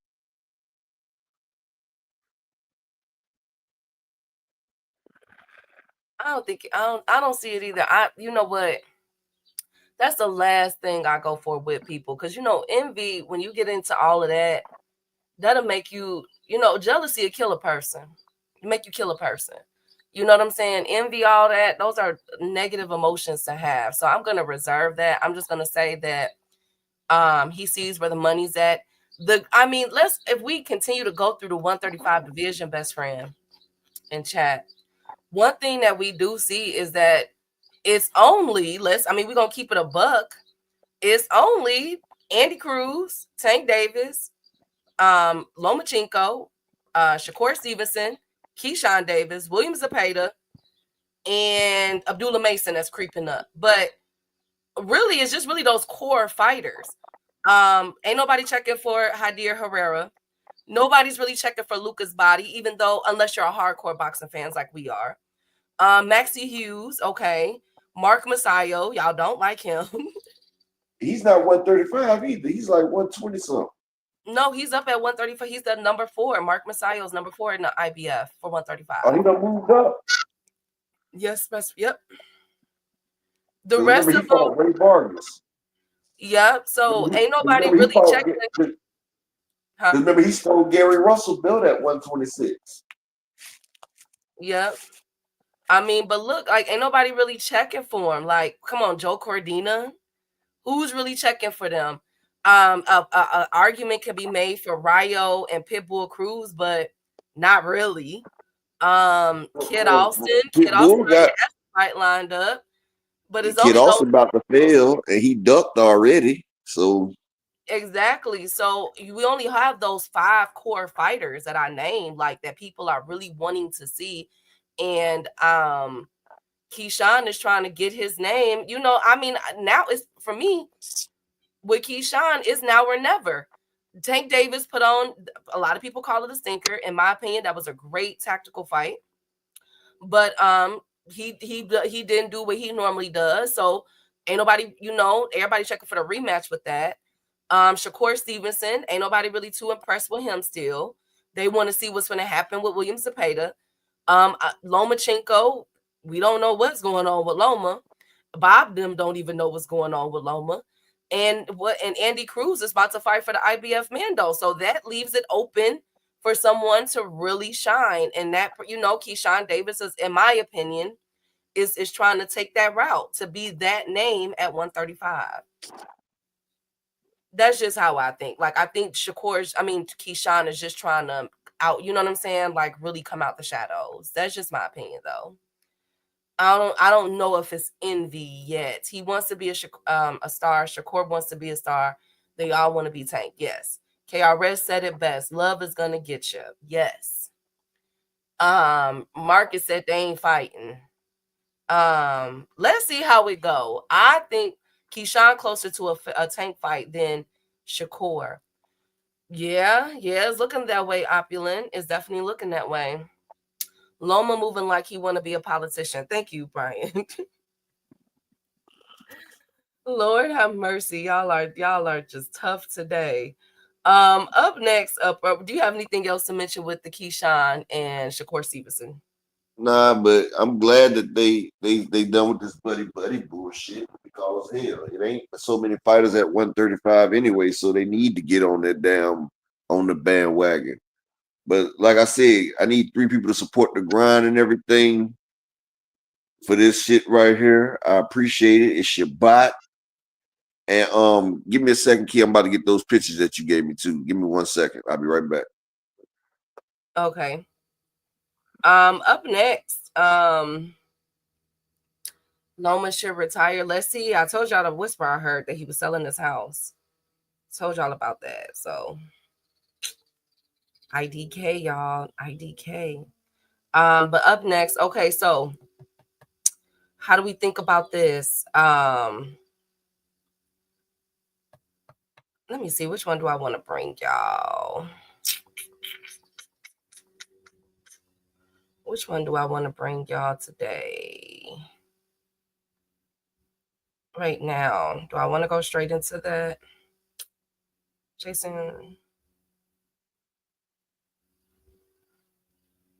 Okay. Congratulations are in order for Amanda Serrano and Katie Taylor. Their fight is damn near sold out, their tickets. So if you guys are going, if you're in the New York area or planning on going to this fight, hurry up. They're already 80% ahead of schedule as far as ticket sales. That's amazing. Shout out to the New Yorkians, okay? Shout out to you guys. You guys are really showing up and showing out for this fight, this unprecedented all-women's card. That's definitely going to make history. So shout out to y'all for selling that, for pretty much that fight to be sold out is looking like. That's amazing. And that's an amazing thing for women's sports. It will air on Netflix as well. Shout out to MVP, bro. They getting to the bag. They are definitely getting to the bag. Speaking of getting to the bag, Turkey Al-Sheikh, Canelo has spoken. Canelo did an interview yesterday that aired. I seen parts of clip. Shout out to this person on Twitter that broke it down because Canelo was speaking straight Spanish. And I'm like, I don't know what he's saying. I was going to send it to Upper because, you know, Upper is fluent in Spanish. Or send it to DZ Sanchez or somebody. Like, look, y'all got to break this down for me because I don't know what this man is saying. And have one of y'all break, you know, my boy Hector in here. Go ahead. Shout out my brother Terrell Davis, $5 in the Cash App. He said for the grind, appreciate you, King. And shout out my brother Mr. Altruistic in the Cash App with the $20 holler. He say he's at his kid's graduation, but he listening in the background. Man, salute, bro, and happy graduation to that King right there. My son just graduated the other day after he took his 3 EOG tests, so he going to the 6th grade now. So congratulations to your son as well, Mr. Altruistic, and appreciate you, King. And I just need one more person to support the grind for the day. Just one more. I'm uploading them pictures now, Key. We need one more person to support the grind for the day. Shout out to Miss Altruistic's child that's graduating. Blessings. I pray that they continue on their bright and beautiful future. Shout out to all people's kids that's graduating or past their grade in school as well. Shout out. Yes. But I'm gonna tell y'all something. Go ahead. No, go ahead. I was gonna say congratulations to the parents. Oftentimes we forget to reward the parents for you guys' hard work, making sure that you guys are getting y'all kids to school, making sure that they have all the necessities and accessories that they need. Because listen, them calculators and notebooks and stuff is not cheap. Okay, book bags ain't cheap nowadays, especially if you have a child that have to wear uniforms and everything, or even if you have to buy the licensing if your child is being homeschooled. I just want to say congratulations as well to the parents for putting in that work for what I think school is a 220 day of the year, 185 days. 185 days. That's how you know I ain't got no children. 185 days. Thank you guys. Congratulations to y'all. Y'all make sure y'all turn up too. Y'all take a shot when the kids is walking across the stage. Take a shot for me. Period. Oh. But yeah, and I'm gonna tell y'all this. They not teaching our kids nothing in school right now. So if y'all have a significant other, you can. Homeschooling is the best way to go. They have this program where they send your kids all these materials, computers and everything, and they go to class. A lot of y'all that like y'all freedom won't like it though, because my son, he only goes to class for like 3 hours a day. But you know, he get more in-depth learning than he would in a classroom. I'm just throwing it out there in case. Go ahead. No, Barbara D said, can we get some Chippendale males for the all one? Oh my God, Queen. I'm finna write them. Yes. Can we please get the have y'all been to that Down Under Thunder at the Vegas? Now see, Miss Barbara D, I've been trying to fucking retire, but if y'all calling me out of retirement, Miss Barbara D, I guess I can swing it. No, Upper. We don't know. We don't need I swear to God, if I see you on stage in some Speedos and oil, Upper, I swear to God, I'm throwing the shoe at you. Not the shoe. You bet not. No. I want them Thunder from Down Under, them Australian boys. And that I went to that Vegas show a few years back. Yo, they was okay. I didn't learn. Damn, y'all ain't trying to see the Haitian sensation. No, we don't want the Haitian sensation up. I will throw a shoe. I swear to God. And it's gonna be one of them cowboy, them real sturdy steel boot cowboy. One of the ones they threw at George Bush and he died. I would throw one of them at you. Swear right. Knees gonna be ashy. Oh my God, Upper. No. Oh God, I couldn't even. Lord, she want that Outback. No, I'm just saying they were chiseled. That's what I was saying. Their bodies are nice. So, oh my God, Barbara D, you on to something? Yes, please have male. And if they need somebody, I know a couple people because we got a lot of male strippers in Chicago. But anyways, y'all, back to Canelo. Congratulations to you, Upper, Mr. Altruistic, Jeff, all the people, all the parents in here that got children graduating. Let me find out kids wrote. No, I could look though. My career done started before it stopped before it started. That's some bullshit there. Lord, Upper. Anyway, so shout out to my guy Richie L in the Cash App with the $3 haul.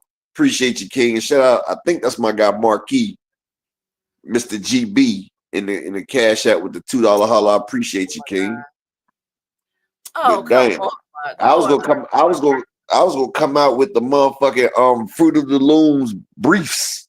You know, the No. ones that's not boxes, the ones that's not underwear. It was gonna be the briefs. I You was gotta gonna do turn the that Val shit. Venus. You gotta do the Val Venus role too, Upper. You remember Val Venus? How you see come out? Hello, Other lady. ladies. I was Yeah, gonna you be be like, like that. I was gonna be like Ravishing Rick Rude. He was Val Venus before Val Venus. Y'all remember Ravishing Rick Rude? No, I don't remember him. He the one that used to fuck with Macho Man and Jake the Snake Roberts. He used to take Elizabeth and all the other girls. Ravishing Rude used to come out there. He had the lips on his ass and shit. And he used to come out there. He used to put his hands above his head. He used to do like a little gyrating dance. He talking about for all the sexy ladies. This is not for the ugly, the fat, and the other one. This is for the pretty ones. And he used to do that dance. And that man was kissing Macho Man wife. Well, Macho, ooh, you don't make me mad. I'm about to snap into your Slim Jim.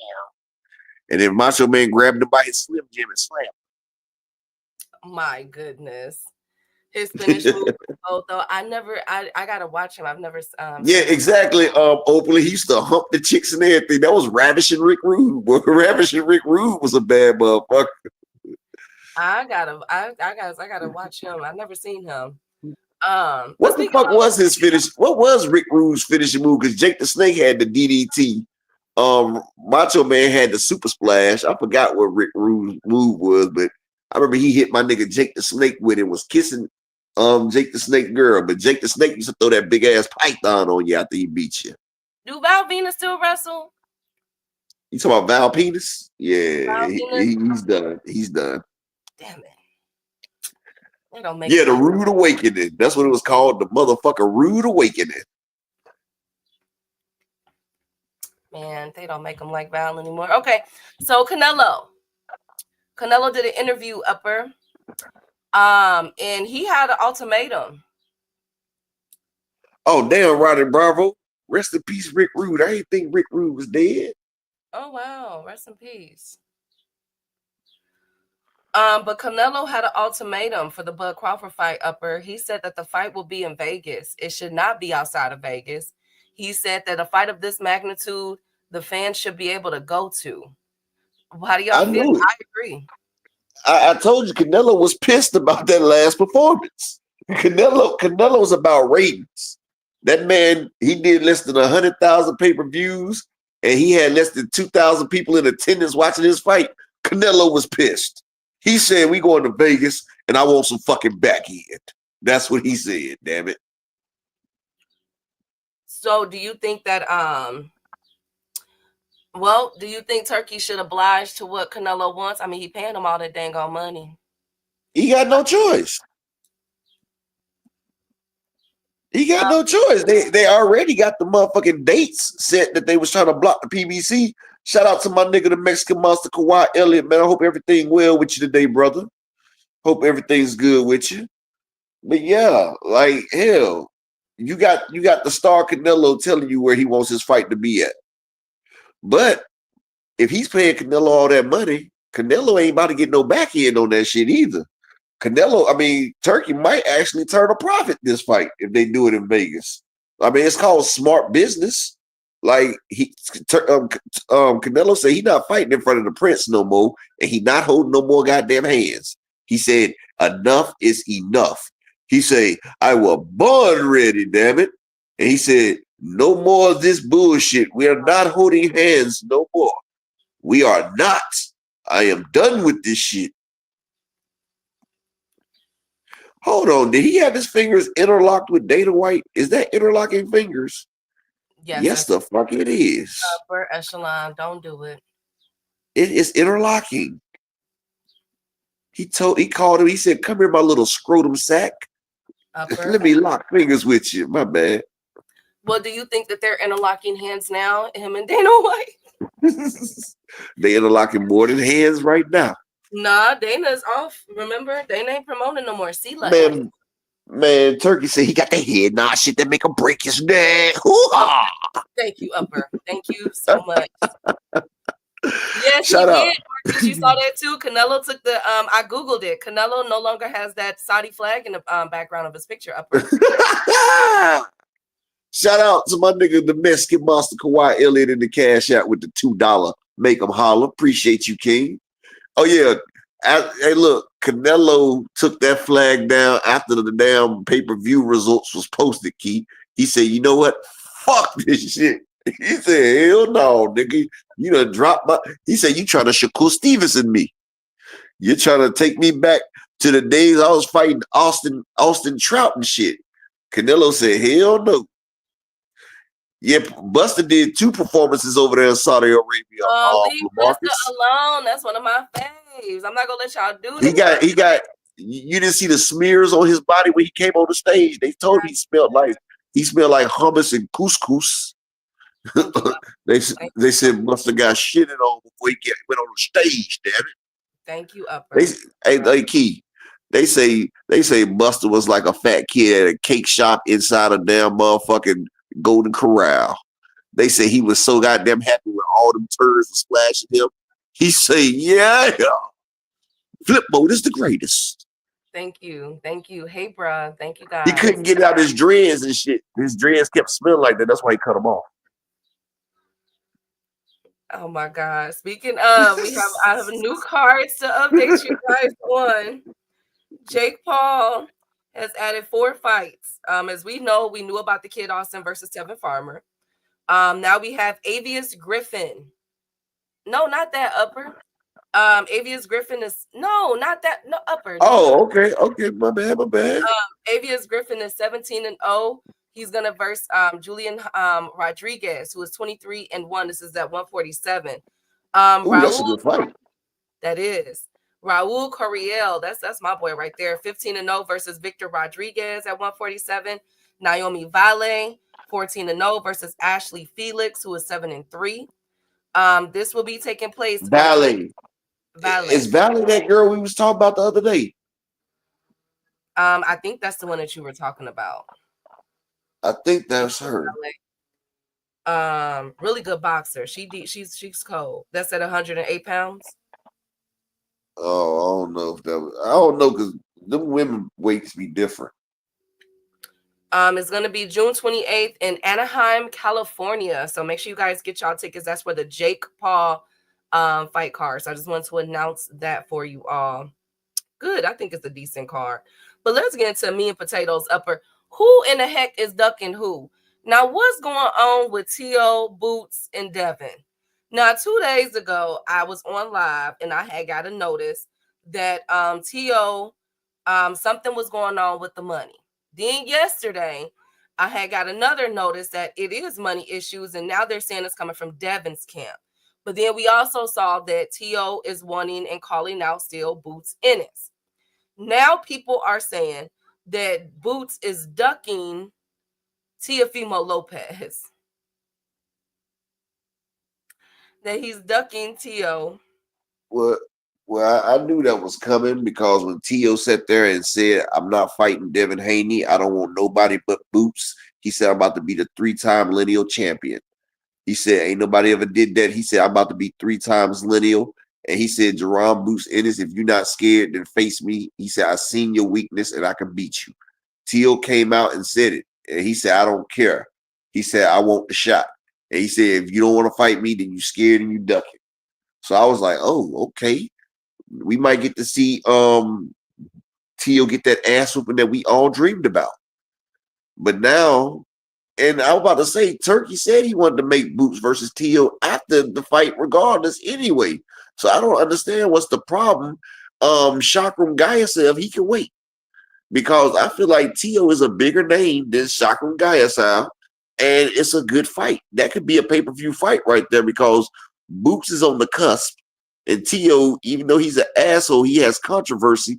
And black people would love to see somebody get in the ring with T.O. that can actually punish him for all the disrespect and shit he say. I really think that Boots and T.O. can do over 150, maybe 175,000 pay-per-view, which is a success if they market it. I mean, Boots did sell out with David Aronesian, had $1 million gate. He more than 10 times what Bud did versus David Aronesian, and it wasn't even pay-per-view. So, I mean, not more than 10 times, more than 4 times what Bud did against David Avenesian, and it wasn't even pay-per-view. I mean, Jerron Ennis, he's the unified champion. He's the lineal champion. I think he's the ring champion as well. Jerron Moose Ennis, he's trying to make a name for himself. If he goes out there and fights Teofimo Lopez, he dispatches him. Then there's only 2 more fights. It's Brian Norman and Mario Barrios. Well, really one fight, because Brian Norman and them, you couldn't melt them down and pour them on boots if they was butter and he was pancakes. Them niggas is running. So I hope Jen Sasaki go ahead and sock it to him. You know, like he's Missy. Ooh, ah, sock it to him like you want it. Ooh, ooh. I hope that shit happens right there, because Brian Norman and them, they done got the belt, and they do like a lot of champions do. They get the belt, and then they start getting scared. You know what I'm saying? Like, they actually got that belt on accident. Like, nobody thought that he was going to beat Giovanni Santillan. Like, nobody thought that shit. The way Santillan did Alexis Rocha, and the way Brian Norman struggled with Quentin Randall. Everybody, matter of fact, Brian Norman was a plus 300 underdog in that fight. So, you know, Lewis 4500, salute, King, peace and blessings. And shout out to my brother Animalistic Savant in the Cash App with the $2 holler. I appreciate everybody that's looking out today on this Shabbat. I appreciate y'all. You know, it's the holy day right now, so I appreciate everybody that's donating and supporting this channel. And like I said, next week we're going to start building up the other channel so I can get monetized, because I've been informed that this channel will no longer be eligible to be monetized anymore. Why are you laughing for, Keith? What did you do? Man, what I didn't do. Oh my God. Oh, I mean, but we still got the channel. I mean, we always got this place. We can just act a fool over here. We just got to get the other motherfucking channel up and running. I just need about 500 more subscribers on the other channel, which shouldn't take no more than a month. But, you know, we just going to be more, you know, socially distant over there. But, you know, man, I don't know what I did. I think it was the small hats. They hating on me like I'm Kanye. You feel me? But, you know, but yeah. So. Or you could just stop being mean, Upper. But then I won't be apex to God. And the family won't like me, because then I will be unauthentic. See, I'm authentic right here. That's why the people that's in here, we resonate, because we authentic people that's tired of hearing bullshit and tired of people glossing over shit. And we're tired of people blowing smoke up our ass, pissing on us until it's raining. Like over here, we keep it real. We anger management crew over here. If I'm not authentic, then how can I call myself a member of anger management fire stick gang? Gang, gang. You feel me? I know you're not talking best friend. You came out with the AMC yesterday when you sat there and said Tank fighting at 190 would look like Bro Man. No, I did not. I did not. I got it clipped. I got it clipped. I did not. I hadn't. When I said that, you was like, yeah, you're right. And then you try to cut it back after that. You know, I saved that clip. I got three clips of you being gang. I always save your gang clips. No. Oh, okay. Let me play it then. No, that's okay. You don't have to. You don't have to. Okay. You know, it's a monumental day when Key goes gang. The last time she went gang was we had a female in here that was talking crazy, so I had to make sure I clipped that. Like, yeah. Nope. Okay. So, anyways, and I got one more card coming up, Upper. You talk about Nayoa? That I'm working on. No, one more card. That I'm about to send you. You said Nayoa anyways? No. Oh, okay. Yeah, he hasn't even beat a real op. And Jen Sasaki, I'm not even really sure Jen Sasaki's skills, but don't Andy Hirakoa got a fight coming up, Key? Yes, he is on the he's fighting Gary Antoine. Yes, that's what it was for the belt, right? Yep. Great fight. And when is this fight? On Edgar Belanga's card, July 12th. Man, we about to see if Andy Hirakoa can do it, or we about to see if Gary Antoine blew it. And if Andy Hirakoa beats Gary, then I want him and Puello to go at it. Well, hold on. I think Puello got some Matias problems, don't he?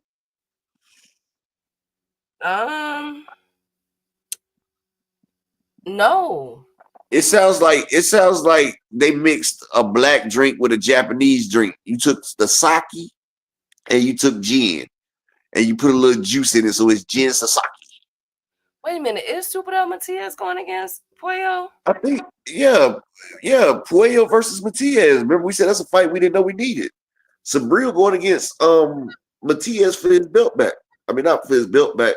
Don't It is. Puello, Oh my God, that's July 12th too. Yo, that's a card. you didn't know that, best friend. You the one that brought it up.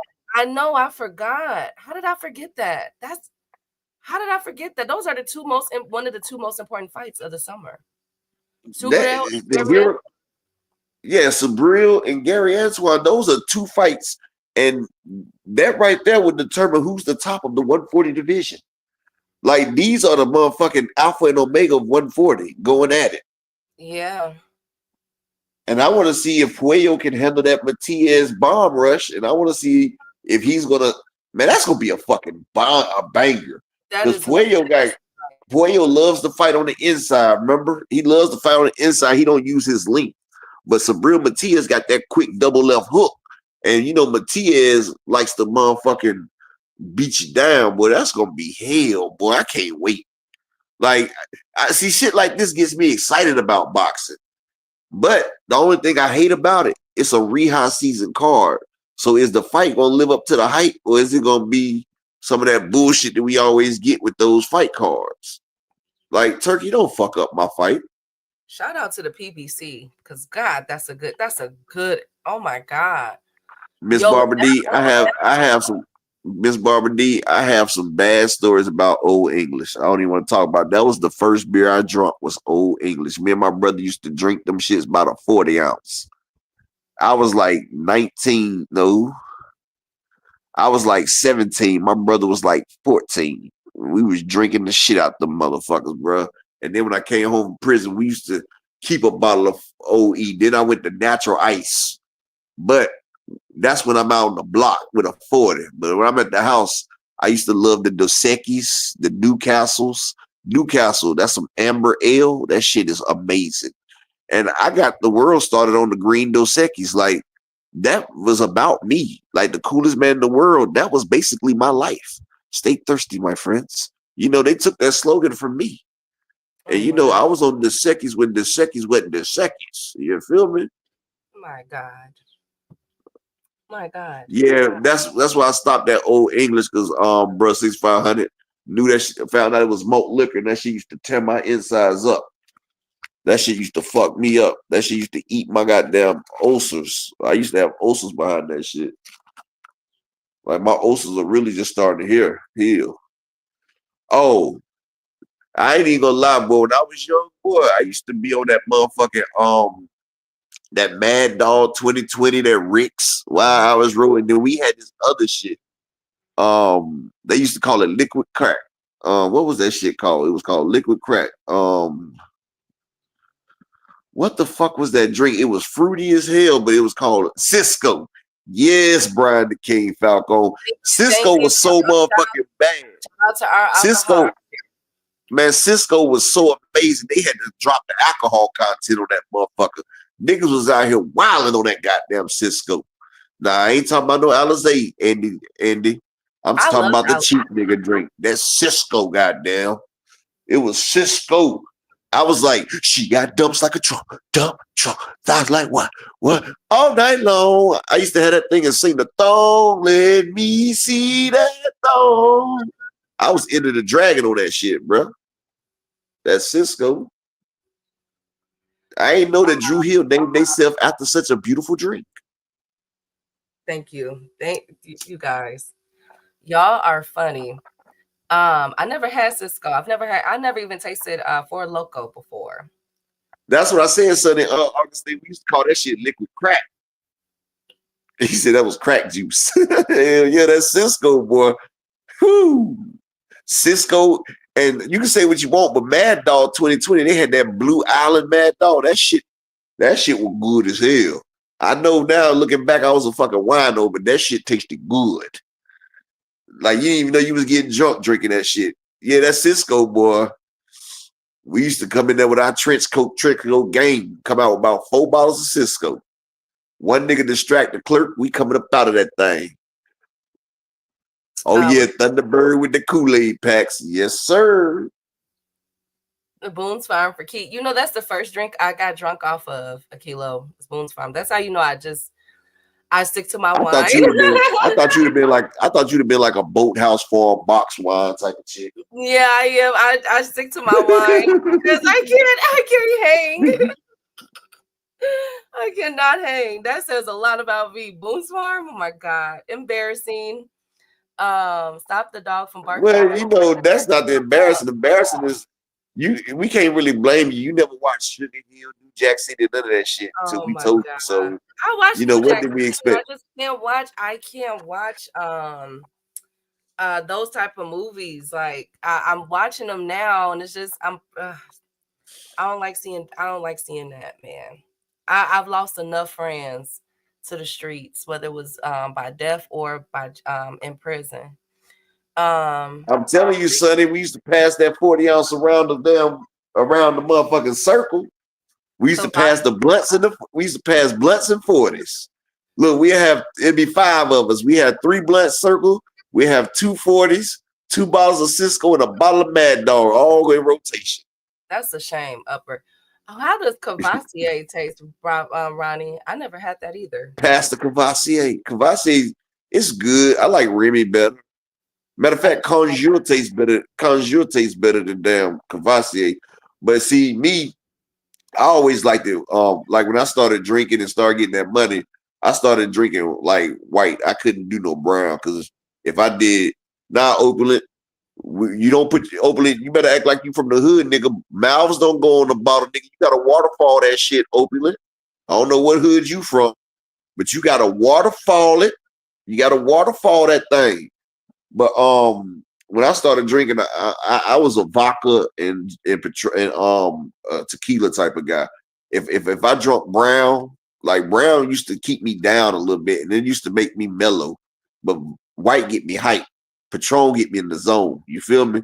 Like I used to be on Patron, and then I found out this shit, that Roca Patron, that shit like $100 and some a bottle. You get a little silver like medallion when you get that shit. And then I got this other, the Roca Especial. It's like $600. They keep it in a little case. Man, I used to drink that shit, boy. And that 1942 was good too. That I was an alcohol connoisseur. Like it was so bad. When I wake up, I had to get a shot or I have the shakes. When I got locked up, they had me in the medical floor for a week. I had to go through detox, dog. Like, and people don't realize it, but alcohol detox can kill you, dog. Like, I was in there throwing up, shaking. I was like I was on a heroin detox, bro. Like I was throwing up, shaking. They was checking in on me every hour. I couldn't eat. Like, whew, boy. Thank God that you're okay. Yeah, I don't even drink no more now because my ulcers had got so bad. Last time I've drank a couple times since, but the last time I really drank was when my grandma died 2 years ago. But yeah, Oakland, we don't put that mouth on the bottle type shit. Hell no, you get smacked for that shit. Hey, Mr. Pride, good to see you, King. Hey, Terrell Davis, good to see you. Hey, EB. Shout out M Pride in the building.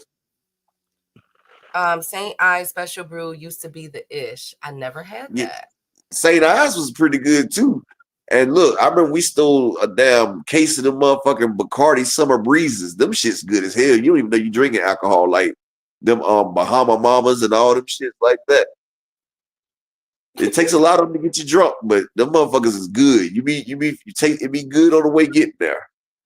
Oh, Jamaican Red Stripe is some good ass beer too. Matter of fact, Newcastle, Jamaican Red Stripe, and that damn Australian Foster's. Foster's, that beer is so crisp. It has no aftertaste behind it. Oh my God. I'm going to tell you the nastiest beer I ever tasted was this shit called Guinness. Guinness is very stout. The name is Guinness Stout. That shit is black like death, and it tastes like it too. I'll never drink that shit again. That Guinness Stout. And it was another drink that tasted just as bad. I can't remember the name of it, but it was like a blue and white bottle. Incredible Hulk. Lord, hey, That's when Bron. you mix. That's when you mix the Henny and Alizé, ain't it? Incredible Hulk make it turn green. Yeah, Jeff R. People don't know about that Newcastle. That Newcastle, them motherfuckers. Oh, them Zimas was good as hell at Kello. Them was wine coolers or something. But them Newcastles, Jeff R. Them shit's like $4 a bottle. Them shit's bad, boy. Them motherfucking Newcastles and Newcastles. They from Amsterdam, and them motherfuckers get you toasted, Key. Okay, Miss Barbara D. She said Henny and ginger ale. Go ahead, Queen. I had Ginger ale. You know that's my drink. I know. I had Patron about 12 years ago. And that's as far. Oh, Key. Don't let me back in my heyday, boy. I get me a thing of Red Bull, Patron, and Monster Energy and mix that shit up. Somebody getting bruised that night. Oh my God. I'm talking about Anyways, you guys. What am I gonna do with y'all? Listen. Speaking of getting bruised, Kid Austin Sr. had a message upper. Did you see this? He had a message for the announcement. We know he gets bruised. Upper echelon. With the Kid Austin and Tevin Farmer fight. He says in this video, y'all, shout out to Boxing and Barbecue. He says, y'all can't front like my son ain't stepping up. Who hasn't fought since November and is coming straight back against a 2-time world champ. Put some respect on his name. Somebody I put respect on his name, but also put the disrespect for you dumping Abdullah Mason. Like, you're getting less money to get your ass whooped. So you really think that Tevin is gonna beat Kid Austin? She did do that too. She did it on purpose, Akello. I always call him Kid Austin Sr., Kid Austin Jr., Kid Austin Floyd Schofield Sr. So you call that grown ass man a kid. But yeah, like, yeah, do I think Tevin Farmer's about to beat the brakes off that kid, man? Tevin Farmer has got too much power right now. He's too defensively sound. Tevin Farmer has experience. He's a tricky fighter, dog. Tevin Farmer ain't come back stopping motherfuckers and dropping motherfuckers and popping motherfuckers for nothing. Kid Austin studied. He struggled with Renee Tellers-Giron. And motherfucking, you just seen Iron Sharpers Iron. We just seen Tevin Farmer go 2 back-to-back fights with Williams and Zepeda. He's about to beat the brakes off Kid Austin. They did better fighting Abdullah Mason. At least they would have got that $1 million. Now you about to get knocked all the way down out the rankings. And I think what you only get like $200,000 for this fight or something. But I put respect on his name because this is a hard fucking fight. But I got Tevin Farmer with the stoppage. For real.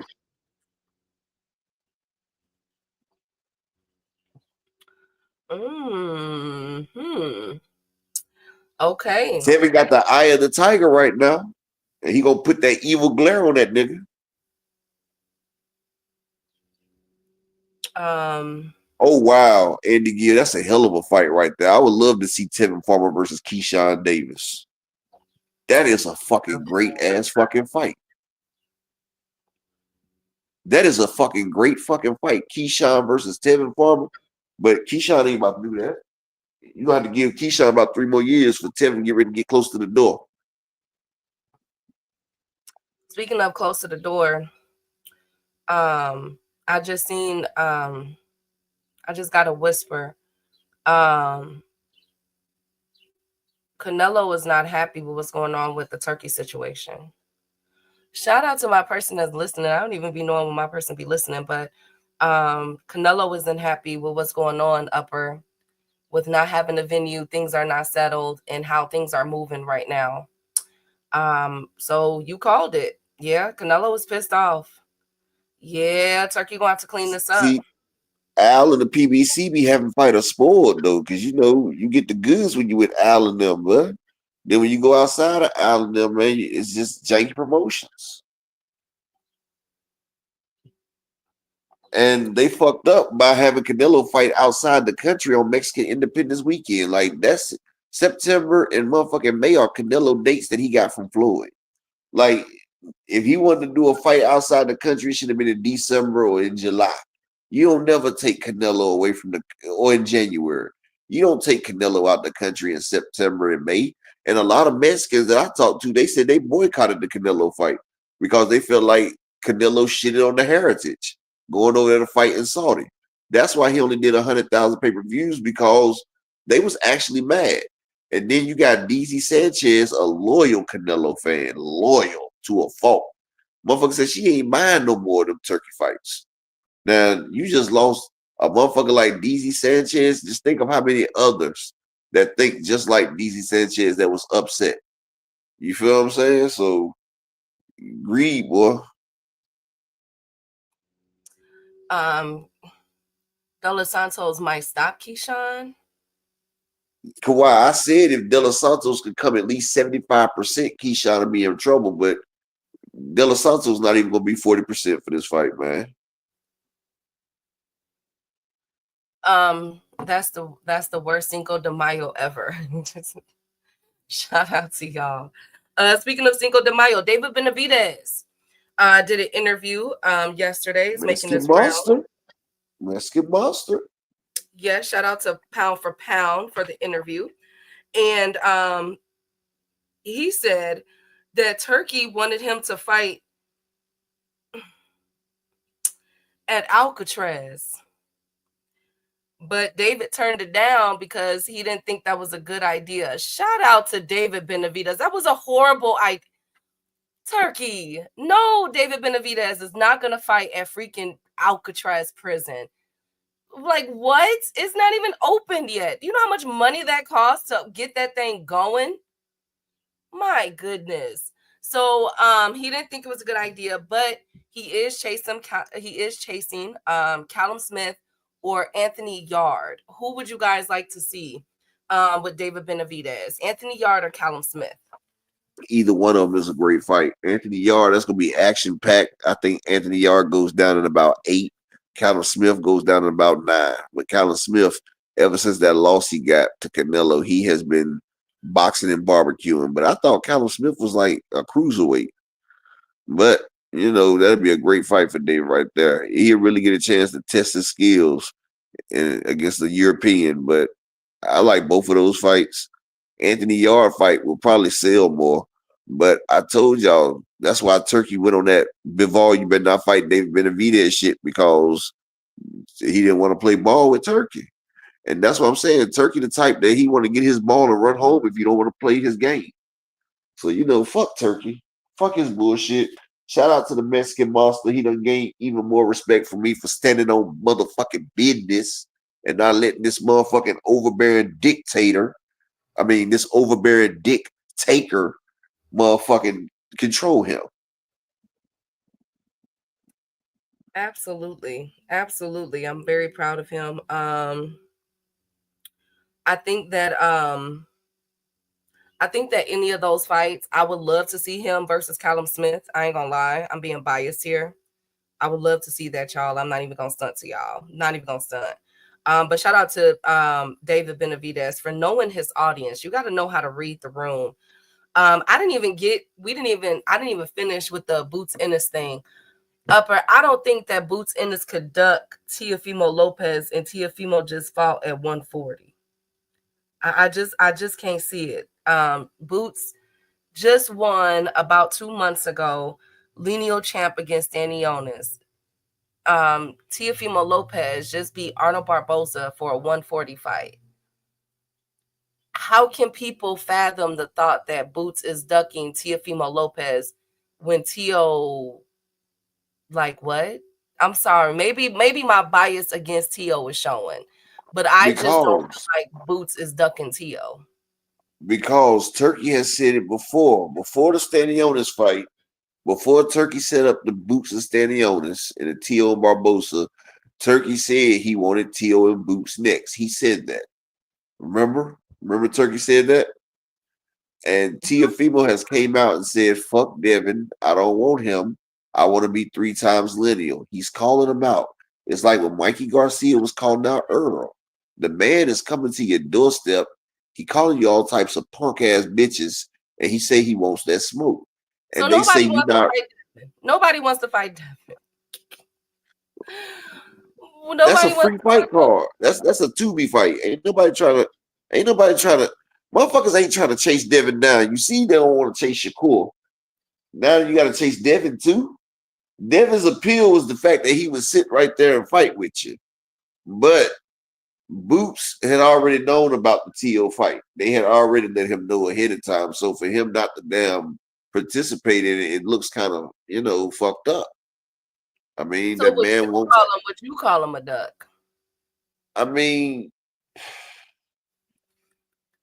TO is the what? The IBF champ. I mean, the WBO champ, right?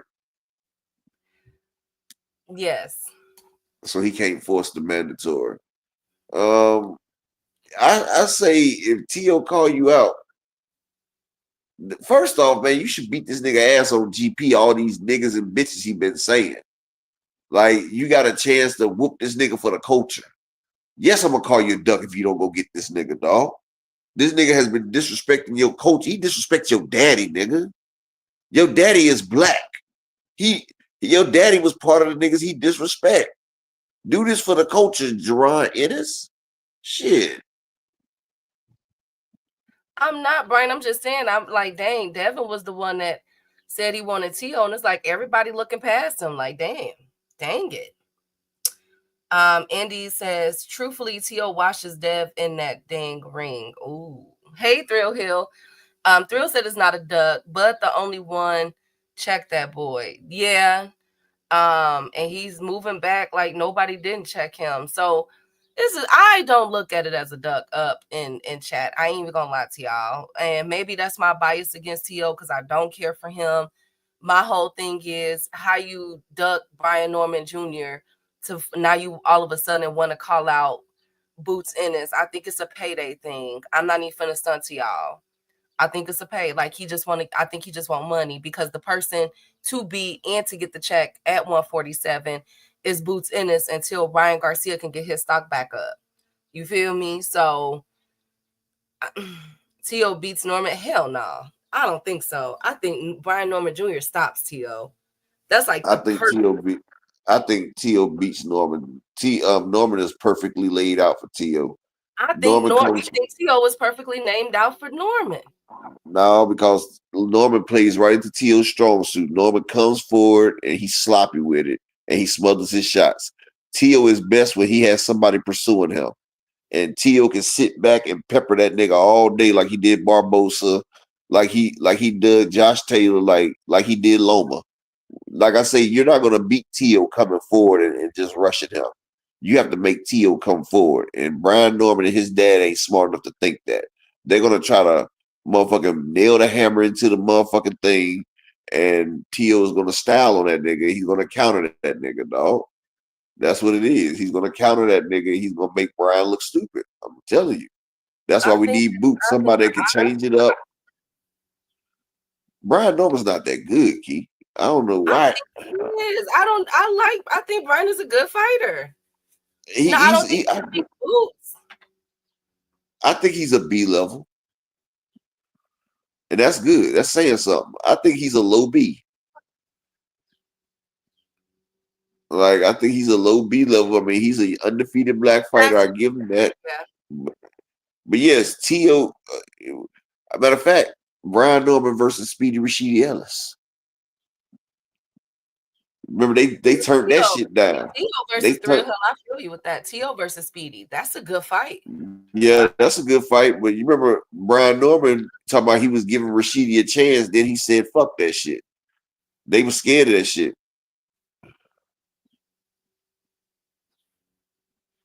If he were to beat Norman, then Boots T.O. for the greater. Exactly. And he turned down. T.O. turned down Brian. I think Brian's going to beat the brakes off of T.O. He already turned him down. So T.O. should motherfucking activate the mandatory and take Brian Norman's WBO. And then him and Boot. That would be nice. That would be nice. Exactly. Right? T.O. ducked Brian Norman Jr. last year. Do we forget that? I think Brian Well, washes. I don't think so though.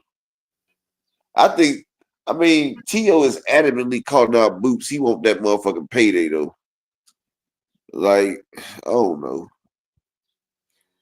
Do you think that Yeah, they wasn't trying to give him a lot of money for Brian Norman as well. You right, Andy Gill. I think they was only offering like 500,000, and T.O. was like, "Fuck that." I T.O. got say the black fighters were getting paid too much, and he not getting enough of that candy rain. and said Teal is in line for it. That should be the course of action. I agree. But he wants Boots Ennis, and I don't think he's gonna get Boots Upper, but be ready for the Boots is ducking But Teal talk. I think he might get Boots in this because Turkey said it before the fight that he was going to make Boots versus T.O. Now I'm pretty sure if T.O. goes to Turkey and say I want the Jerron Ennis fight, and Turkey loves him some Boots, Turkey gonna make that fight.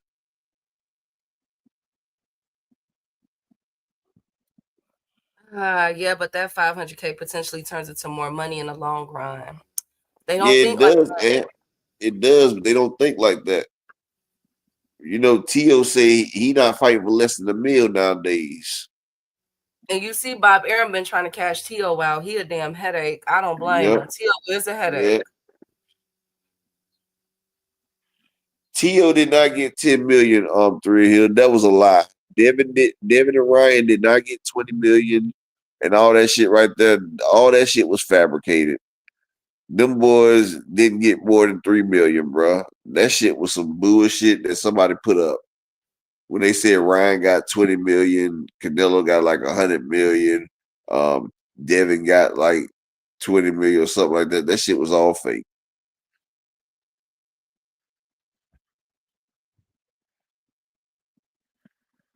Boost should reward T.O. bad behavior with a big payday. Don't get mad when the next non-black boxer uses T.O. tactics to pressure the black boxers into fighting them. Yeah, I feel That's you, Mr. M. Pride, but sometimes you just gotta do it for the culture, baby. But see, this is what you do though, Mr. Pride. When you make an example and you beat this nigga so bad that another motherfucker won't even think to even say Nigeria. They don't even want to say a word that begins with an N. well, if Devin Niggas don't, and T.O. doesn't happen, be prepared for T.O. to be looked at as a duck. You know Devin is gonna paint T.O. as a duck. well, don't nobody want to fight Devin. Like his value has hit rock bottom. Like you see, Oscar don't even want the Ryan rematch. Like I mean, but Ryan that's can't be talking either. He lost to Rolly. yeah. So But I Rogan think that hasn't. both of them need each other. They should be fighting in October, to be honest with you. T.O. shouldn't They even be in the should. equation. They should be fighting, but Turkey said that fight done lost the mustard off of it. So, it's a hard sell either way you go with it. Upper, did you get my last picture that I just sent? I think so, yeah. Okay, so whenever you're ready, you can upload them. Let me get ready on this thing. Upload the pictures. Talk about these fight cards that y'all not finna care about. I already know that y'all not.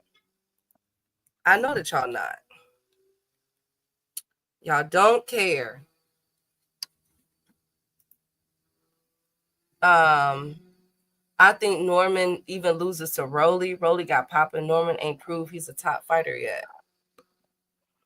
Exactly. Like when I he proves don't he's top. know. Y'all gotta stop sleeping on Brian Norman Jr. I'm not sleeping on him. I think he's a good fighter. I really do, y'all. Which So one? this is you can start whichever one you want to start with. It's 3 of them, so whichever one. But we can start right here. Josh Taylor makes his return, Upper. At 147. At 147. Are we excited? Are we happy? I mean, it's 3 years too late, but yeah. Oh my God. Well, Josh Taylor has a huge opponent in front of him. Josh Taylor is 19-2 with 13 KOs. Of course, y'all know that boy come from the UK. He is a southpaw. Josh Taylor was once undisputed, once revered, until he lost to Jack Catterall and Teofimo Lopez in horrible fashion. And he's been out the ring for over a year, but he's making his return.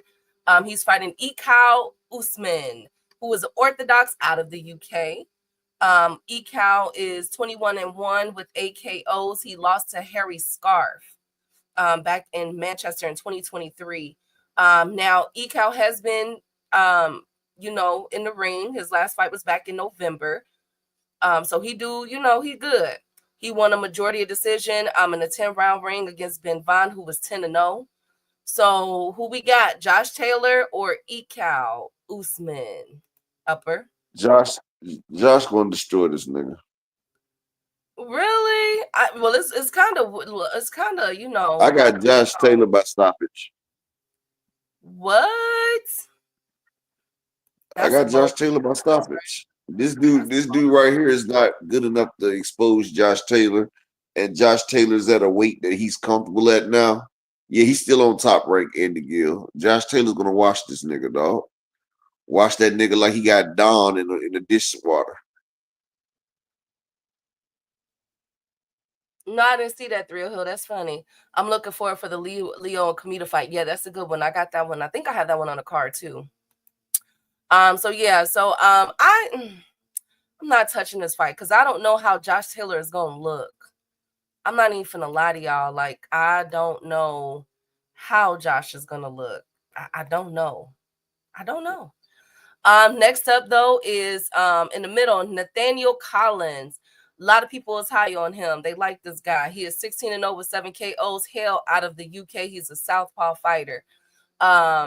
He is going up against Lee McGregor, who is 15-1-1, also out of the UK, orthodox. He lost to Eric Ayale. What happened to him? Excuse me, what happened to Eric Ayale? Yeah, that's right. He did fight in March. He lost. Huh. Okay. Excuse me. I haven't seen Eric in so long. But anyways, who y'all got for this one? Nathaniel Collins versus Lee McGregor, 15-1-1 with 11 KOs. Got some pop. I'm gonna go with Nate Collins. Nate Collins, he got some pretty good skills with him. I'm gonna go with him. He's a hell of a southpaw boxer. He reminds me of a sturdier version of Josh Catterall. I got Nathaniel Collins too. I definitely have him. Moses Atumwa is that's one of the heavyweight favorites right now. They're trying to move him. They want him to get a championship fight coming up soon. He's 11-0 with 9 KOs, hails out of the UK, southpaw. And he is fighting Mike Balogun, who looks like he just busted out of prison. Because that looked like a straight mug shot. I don't care what nobody say. He's going night-night. You ever go night-night, nigga? He's going night-night. Less than 5 rounds. He's a southpaw, hails from the District of Columbia. He lost to in 2023. He knocked out Lamont Capers. I'm not sorry. He didn't knock him out. He won unanimously. And that was back in 2024. I got Moses by stoppage. Stoppage in 5 or less. Lord upper. Lord. How you gonna say Lord? How you gonna say Lord if you got the stoppage too? Yeah, no, that's true. Yeah, probably like 6 under. 6 or under. Yeah. What you think, I told you 5 or less.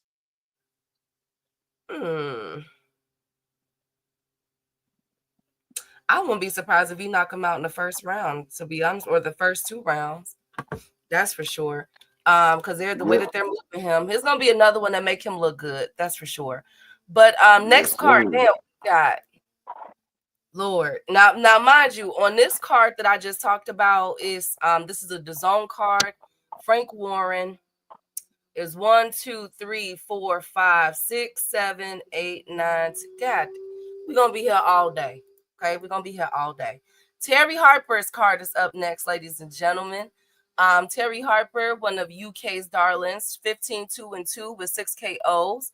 As we all know, Sandy Ryan beat her up. Alicia Baumgartner knocked her out, and Sandy Ryan knocked her out. She beat Rian Dixon last year back in September. Terry Harper is a 135 fighter. She's fighting Natalie Zimmerman. This is a good fight. Natalie Zimmerman is 13-0 with 3 KOs. She's out of Germany. Shout out to our Germans out there. And she been putting, hands and feet now. Like she got some, she pretty decent. She pretty decent. But I think with the caliber of Terry Harper, her competition and everything, I got Sandy Ryan. Not Sandy Ryan. Terry Harper upper. What about y'all? I like Natalie actually for the upset, but I really don't put too much stock in them. But I like Natalie. She's young. She's fresh faced. I think Terry kind of getting older up there, and it's gonna be any fight that her age comes out and she shows that she can't keep up with the younger, faster fighter. As long as the younger, faster fighter is sharp, it'll be a great duel. It'll be a great one. Okay. Well, let's see how this goes.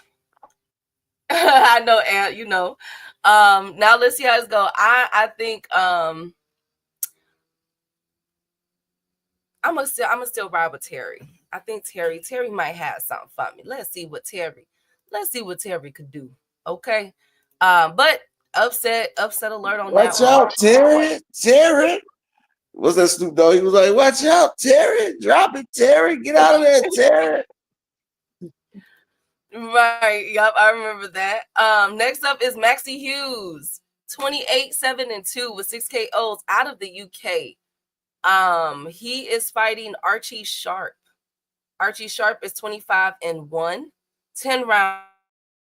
No, Maxie Hughes got knocked out through an attack against William Zepeda. He also lost a very controversial loss to George Kambosos, which he actually won that fight.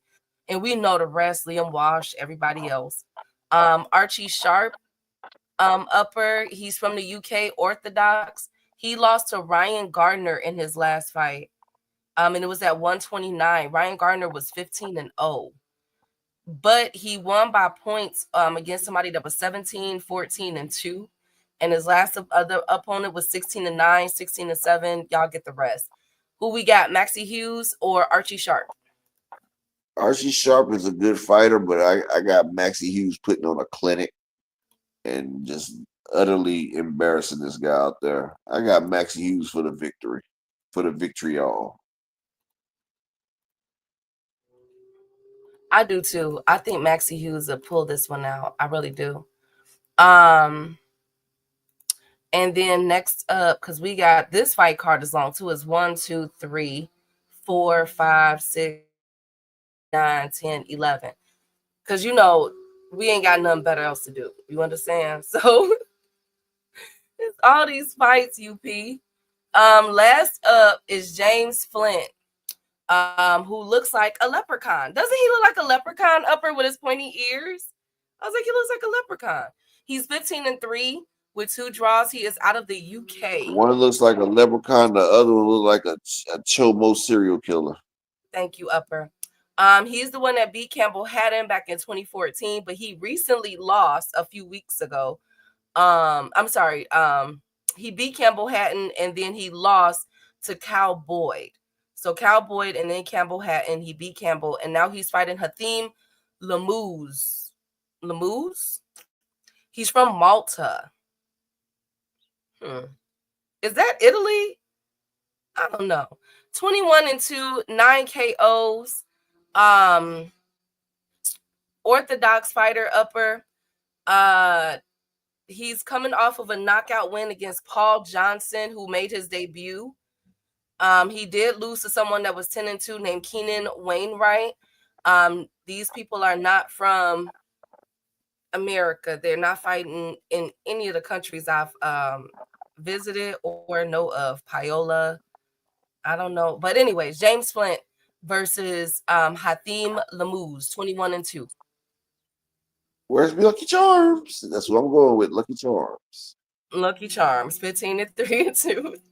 Thank you. Next fight card. Where's Michelle? Where's me go? Come on, y'all. It's Malta. I gotta look that up. I've never been to Malta. Yes, Brian, that is my song. Something, something. My thank you. Let me look that up. I never heard of Malta. Oh, it's in Europe. Oh, it looks very beautiful. I might have to visit that. That looks gorgeous. And since this is a British fight, I had tea and crumpets behind the picture upper. You saw that? The cookies? Don't they call it crumpets in Britain? Crumpets? Tea and biscuits. Tea and biscuits. Mm-hmm. Yep. So I got the biscuits behind them. You know, being culturally aware. So next up, is that the final card? Is that the last one? Lord Jesus, God. Should have been, but here we go. Upper, be nice. No, this one is actually a good fight though. This one is a This is like fist to fist right here, or like Cross the Tiger Hidden Dragon card. Upper. Thank you so much.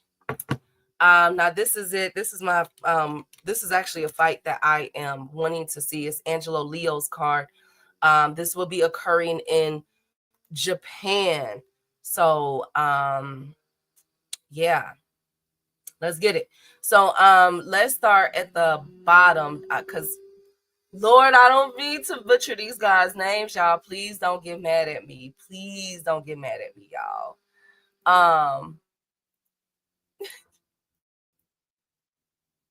I'm so sorry. I'm so sorry. So the first one at the bottom, left side, his name is Hiroka Hanabusa. He's 14-4-5. He's been knocked out twice. He is the out of Japan. Shout out to our Japanese folks. He is fighting now. He lost to Nakano and Angelo Pina. And he's fighting Macha Nakagawa. He's 17-2-2, southpaw, and he actually got a draw with Hiroka Hanabusa, and this is a rematch. So this is part 2. So they settling it, Upper. Upper, do you want to? Who you got, Upper, in chat? I ain't fucking with this shit. Okay. I don't know nothing. I'm not trying to get nobody no bad advice. Thank you, Upper. And then the next one is Pedro Tadurin. I've heard of him. 17-4-1 with 13 KOs. He's from the Philippines. Shout out to our Filipino folks. He did lose to Rene Cuarto back in 2022, and he's been wrecking stuff ever since then. He knocked out Genjiro the last fight, Upper, and now they're having a rematch. This is for the IBF World Minimum title. And the person name is Genjiro Shigaka. He's 11-1, southpaw out of Japan, and his only loss is to Pedro Tadarin, who knocked him out. Probably another knockout. Thank you, Brian. Thank you guys so much. But anyways, the next one, because I knew y'all wasn't gonna appreciate this card. This is the fight that I'm really wanting to see over the weekend. Angelo Leo, my boy, 25-1, Upper, from Mexico.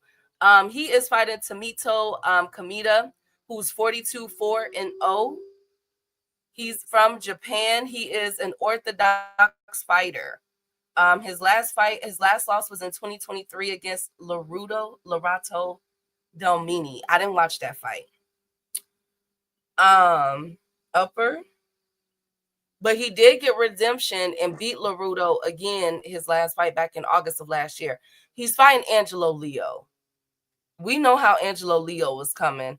Angelo is the one that lost to Stephen Fulton. But this is a good fight. This is actually a really interesting fight. Who you got, Upper chat? Shiagawa. Okay. Thank you, Zulu. Thank you, Rod Walker. Thank you guys so much. I'm not picking this because I remember when I thought the dude that Inoue beat what's the nigga that Inoue beat Emmanuel Rodriguez, the one that beat Gary Russell. I thought that he was gonna go over there and beat the shit out that boy, but it's something about them Japanese home fighters. And Angelia Leo is going over to fight them at home. So I'm not fucking with it. Angelo might get upset. It's hard to beat them boys on Japanese soil. I don't know what it is, but it happens.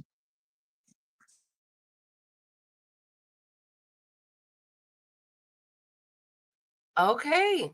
Um, I'm gonna ride with Angelo. Of course, I'm gonna ride with the home team, but yeah, for an upset, yeah, them Japanese boys army. I seen what happened to my Amazonian warrior, Lord. My Amazonian warrior went up over there, Barboza, and I ain't seen my boy since. I don't know what happened to him. I don't know what they did to my boy, but I definitely understand where Upper is coming from. Definitely understand. But is anything else? Let's see. I'm picking Grasshopper. Thank you. Norman might be in trouble also. Yeah, going over there with Jen Sasaki. Please be Yeah. careful. But Please. yeah. Upper, give me 2 minutes, please.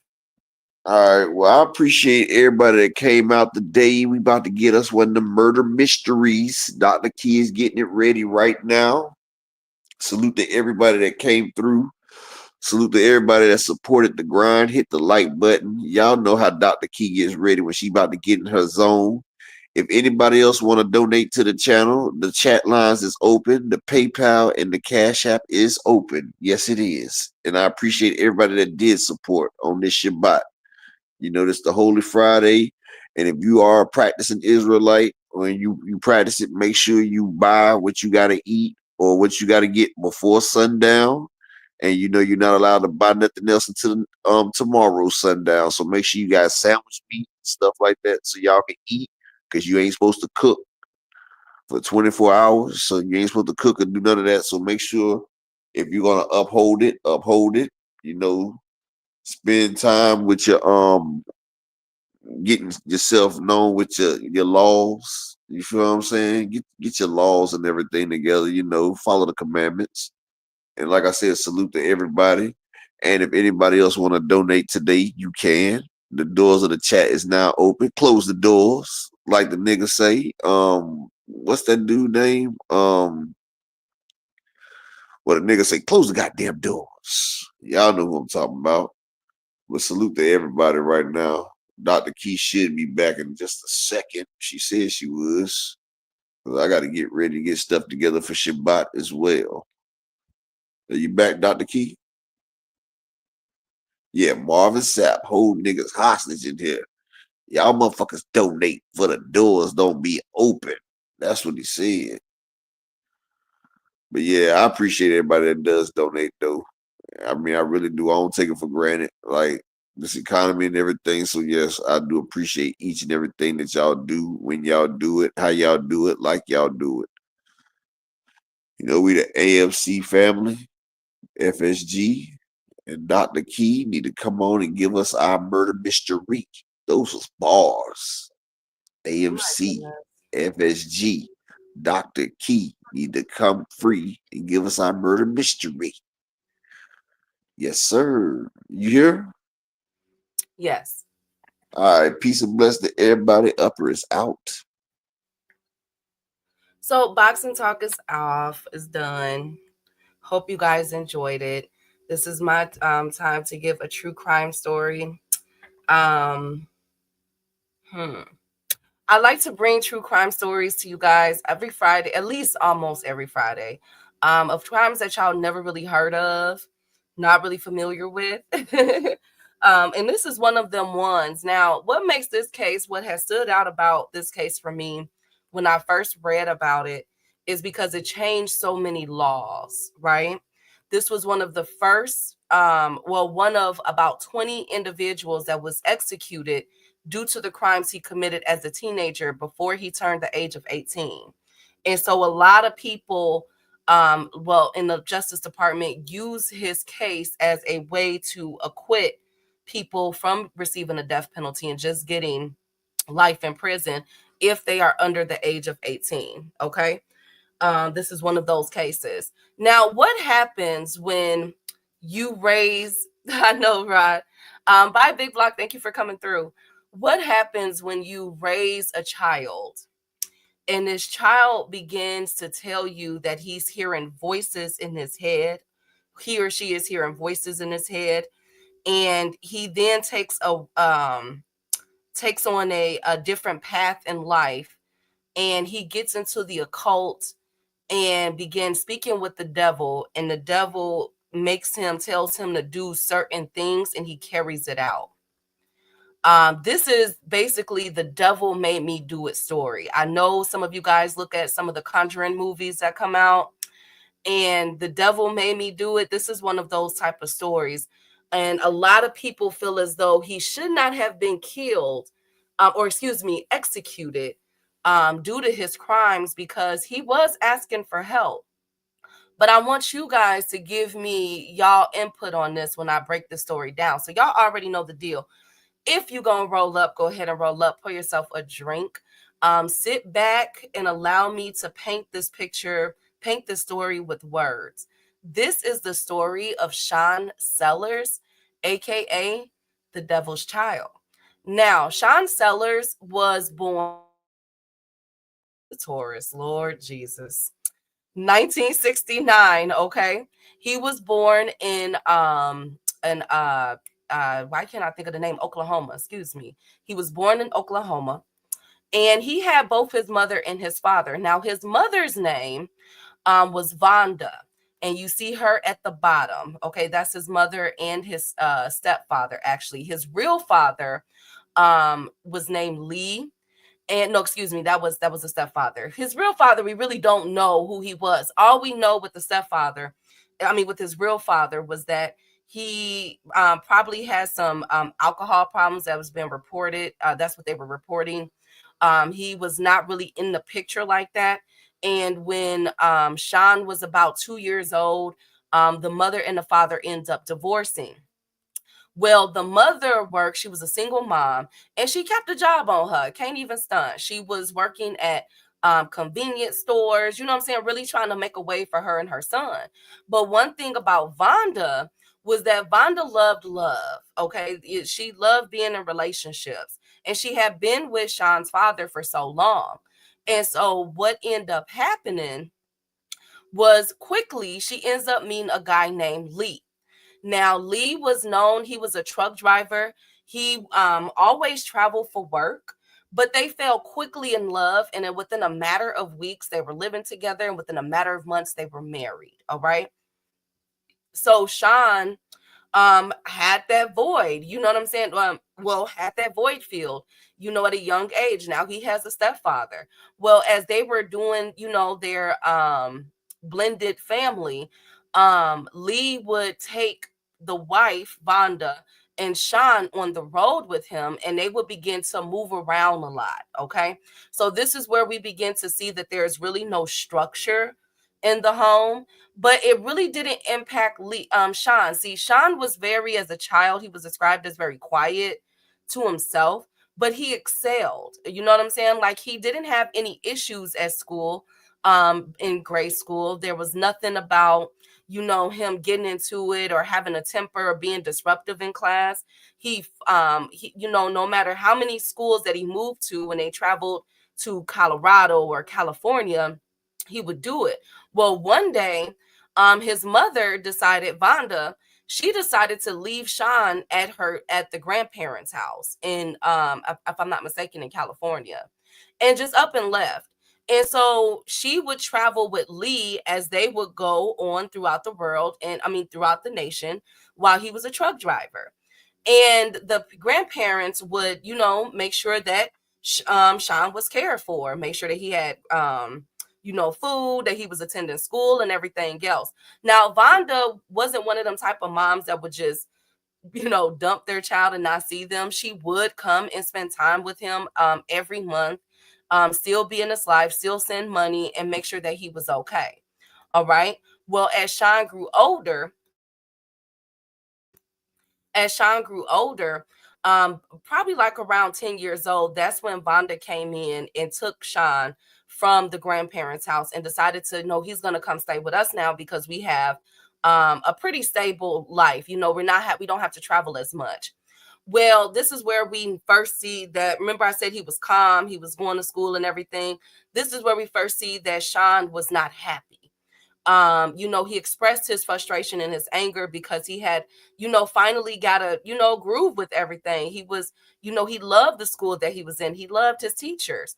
But one thing that Sean was also struggling with during this time was hearing voices. Sean would hear these voices, but they weren't making him want to like harm anybody or anything like that. He just would hear them, you know what I'm saying? Like telling them stuff. And so he would tell his mother, and they just chopped it up to, that imaginary friend. He wasn't, it's not nothing. You know what I'm saying? It's just a kid being a kid, basically. So they moved Sean to Colorado. And this is where he really, really, really excelled in school.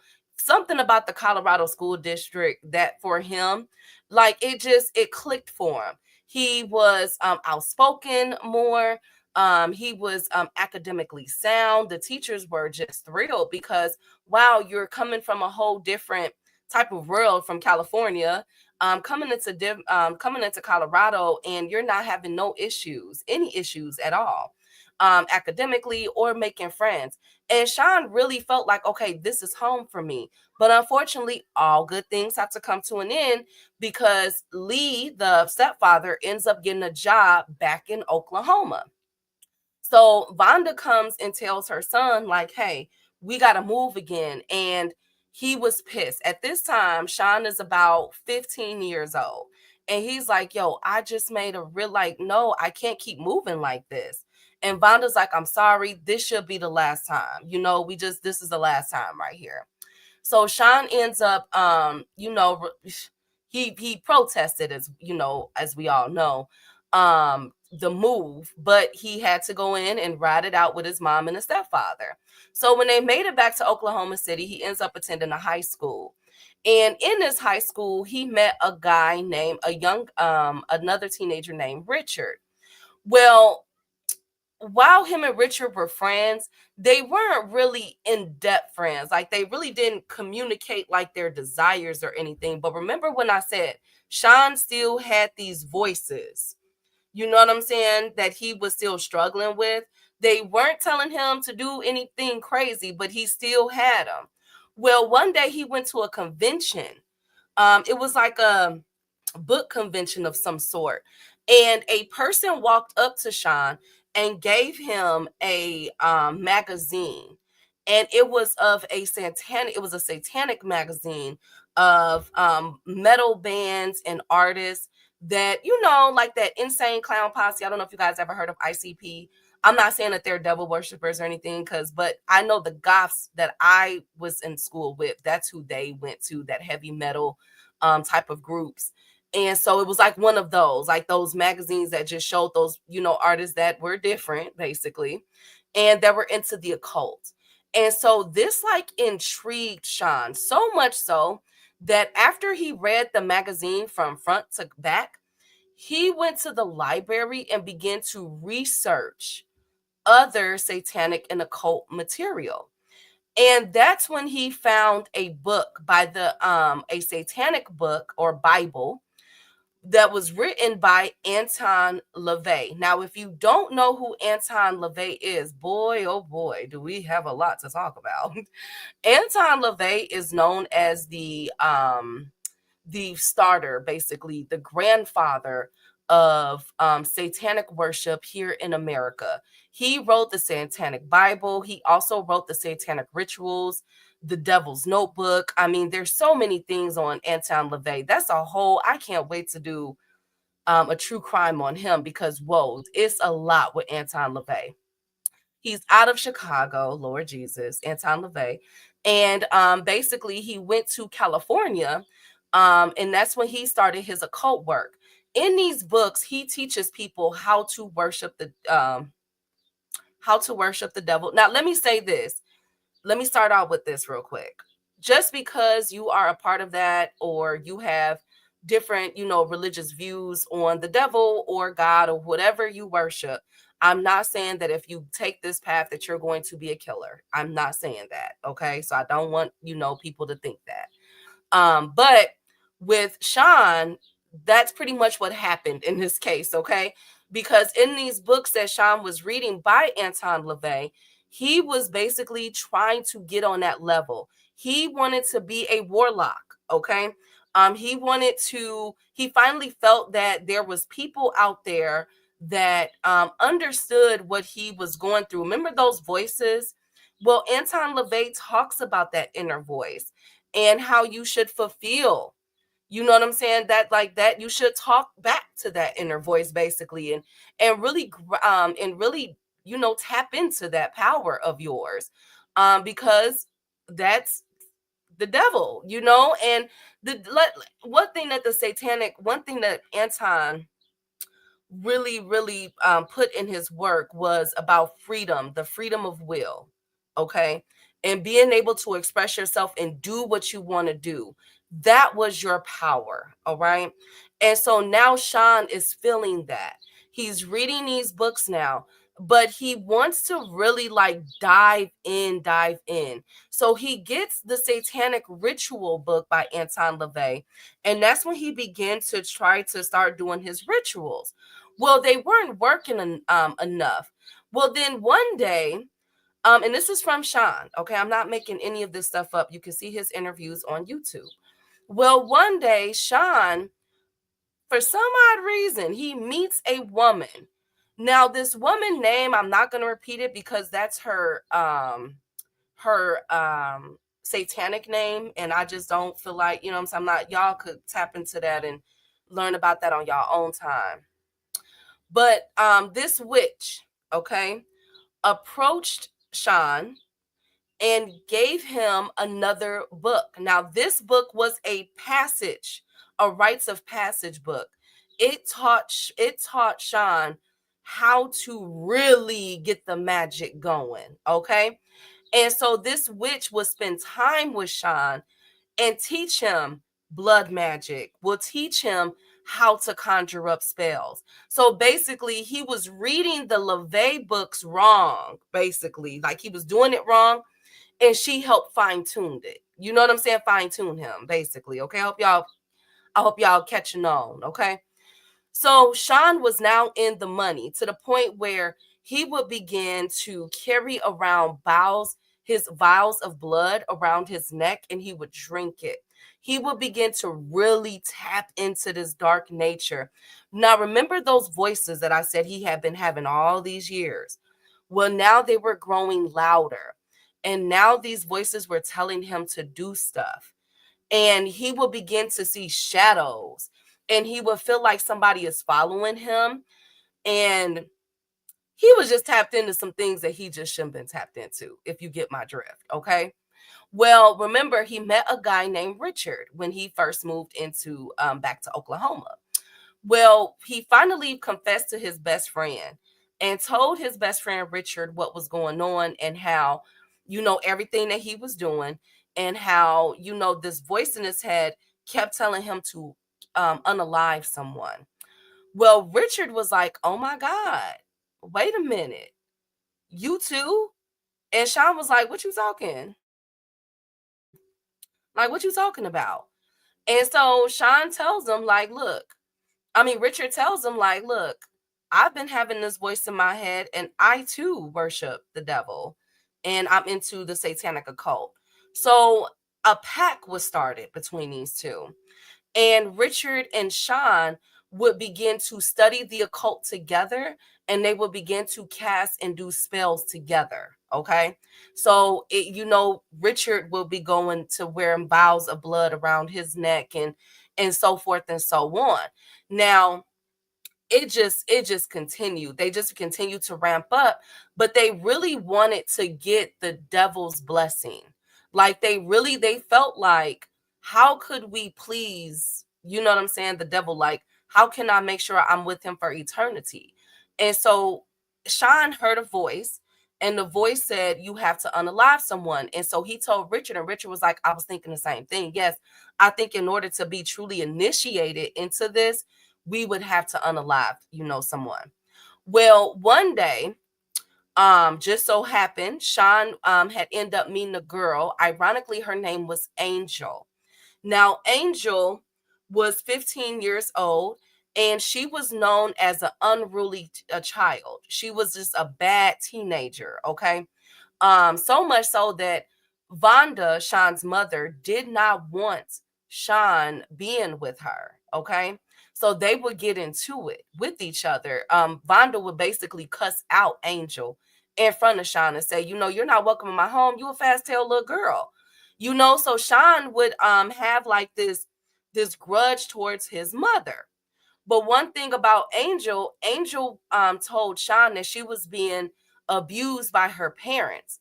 So Richard and Sean decided, like, what if we were to unalive Angel's parents or the father? So that was their first, you know what I'm saying, target, like they wanted to try to do. Well, something happened with Sean in between this time, because remember, he's hearing those whispers, he's hearing those voices. He's basically paranoid at this point. He feels like somebody is following him. He's seeing shadows everywhere. Like, it's crazy what he's going through. So he does have a heart-to-heart with his mother. His mother brushed him off because she didn't believe in it. She thought that it was some teenage thing, right? Now, mind y'all, this is Oklahoma. We always think about the southern states like North Carolina, South Carolina, Georgia as the Bible Belt of the United States. People forget about Oklahoma. Oklahoma is very, very, very Christian, very religious. Okay. Don't let nobody fool you. All right. Them folks out there are some of the most religious fanatics you will ever meet. And I'm not saying everybody that's religious is a fanatic. No, some of them just take this stuff to heart. Okay. I mean, and they encompass it and interpret the Bible for their own meaning. And it appears that Vonda, she didn't believe in what he was saying. She chopped it up to, you just stress, go outside, go play. There's nothing like that. God is going to take care of you. Well, Sean didn't feel that way. So he told his teachers, he actually told two other teachers, hey, I'm hearing these voices in my head. But because of their religious, their beliefs, they felt the same way that Vonda did. You're just a teenager. Nothing is going on with you. God is going to, just pray. God is going to take care of you and everything else. Well, now these voices and these shadows and all the occult work that he's doing is pretty much creating this dark vortex around Sean, to where all he needs and all he wants to see is to carry out what the devil is telling him to do, which is to unalive someone. But get this, they decided after Sean couldn't get any help, he decided, it is the devil. The devil really wants me to do this. I am his person. I am his minion. I have to do this for him. So instead of them going after Angel's dad, Richard and Sean ends up driving around, and they located a convenience store, a Circle 7. Well, inside of this Circle 7 worked an individual. Now this individual, which of course he, just because of his background does not mean that he deserved to be unalived. But this individual, his name was Richard. He was a store clerk, and he had a checker pass. He was estranged from his wife and children, but he was working to try to get back on, get back to everything. But Richard was also a drug dealer. Okay. He was also a drug dealer. And so it's not known why they decided to truly target him. Some people speculate that they were buying drugs off of them. It is known that Sean them was cool with the store clerk. And that they thought that they could, you know what I'm saying? Like get over on them, what's up? You feel me? So one day, They decided to carry out this plan. And excuse me, I said his name was Richard. It's Robert. So my apologies. His name is Robert. So while Robert was working, Sean goes in, and Sean goes into the convenience store. Now there's conflicting reports. Some say that it was both Sean and Richard that went into the convenience store. Some just say it was just that it was just Sean. Whichever one, what we do know is that Sean was in a convenience store. Robert obviously knew Sean, you know what I'm saying? Maybe they bought drugs or whatever the case may be. And he asked Robert, as he was standing behind the cashier, the desk, about a product that was behind there. And as soon as Robert turned around to get whatever item that was, Sean pulled out a handgun that he had stole from his stepfather, Lee. Okay. He pulled out the handgun and pointed it towards Robert. And when Robert turned around, his face was met at the barrel. But guess what? When Sean pulled the trigger, he missed. And so Robert begins to run away. But Sean would not stop firing until he finally got Robert, unfortunately, and shot him point blank, and which killed him instantly. He laid there. And so Sean leaves out of the store after Robert is down, and gets into the car, and they're driving away. Now, some people, mind you, Sean is only 16 years old. You would expect a kid to be scared, numb, or in shock, like, oh my God, what I just commit? No, the total opposite. Sean was actually riled up. He was excited. Sean was like, oh my God, like, this is what I've been waiting for. Richard was too. Richard was like, oh my God, I can't believe that you just did that. How do you feel? Yo, that is amazing. Yo, we are definitely initiated with the devil. Now, like, we are officially a part of the satanic crew. You know what I'm saying? And so now they wanted to get another person. They were looking for that next victim, because now Sean already got his. Now it's time for Richard's initiation. All right. But that wouldn't come. You see, Sean decided that he had had enough of his own parents, and his mother and his stepfather. An argument ensued. Remember, he loved Angel. He was tired of his mother, disrespecting Angel. He was tired of everything. And so one night, exactly the next day, after a few hours later, after he had unalived Robert, on March 5th of 1986, Sean decides to take off his sleeping clothes. He was already in bed. Everybody was in bed.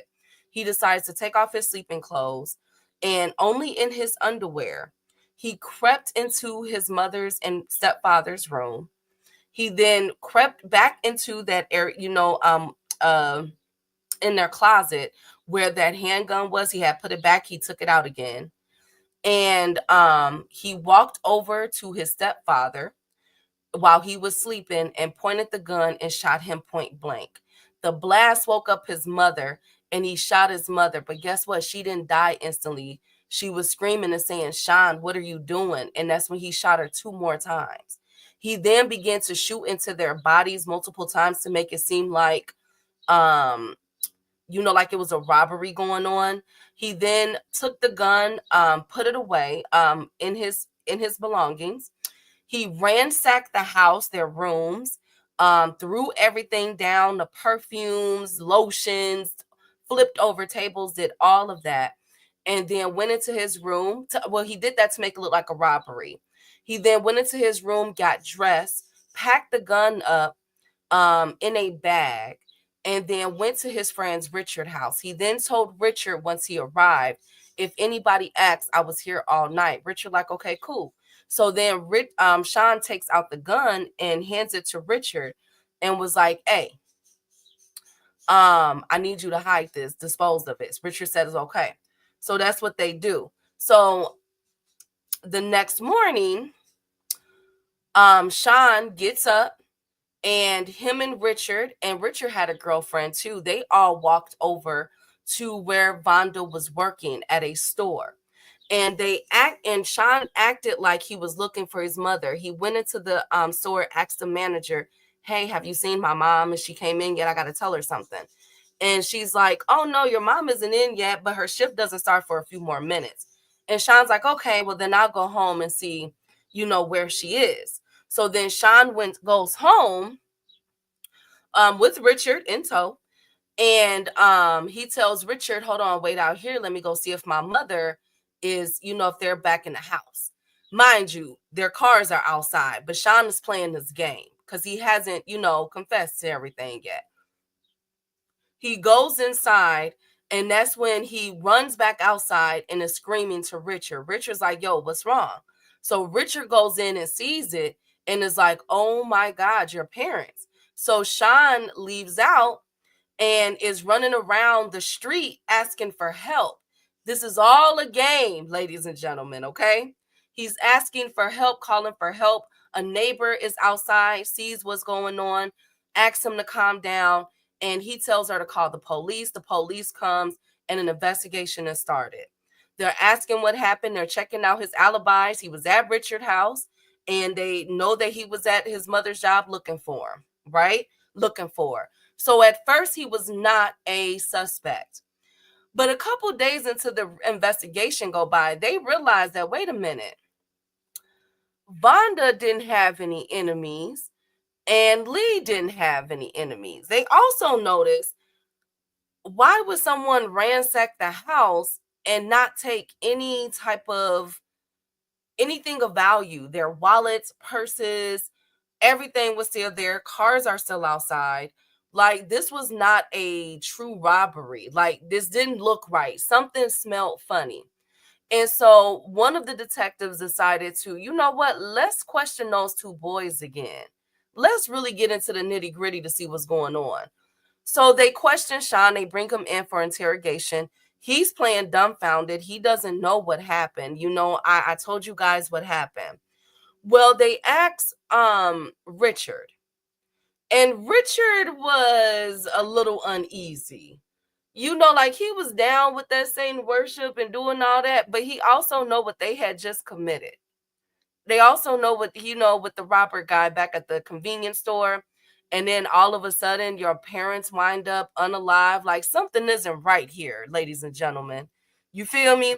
So Richard was like, okay, look. Sean came to my house last, that night, and he gave me a weapon to hold for him. They're like, okay, where's the weapon? And so he's like, it's in my, I threw it in the garbage outside my house. So the police leave and they go to Richard's house and look inside the garbage. Thank God it did not run. The garbage trash wasn't pick up. It wasn't pickup day. And it was inside. What Richard did was he buried the bag that Sean gave to him inside of a box and wrapped it in another bag, if that makes sense. And so the police had their weapon. It was the same weapon used on Vonda and Lee. And so they go back to Sean and tell them that they have the weapon and told them what Richard had told him. And so that's when Sean confessed. He also confessed to murdering the convenience store worker, Robert, at the Circle K. Now everybody, like, this sent waves. Remember, this is a very small community in Oklahoma, very Christian. And so they're asking him, what will make you do something like this? Like, why would you do that? And that's when it all comes out.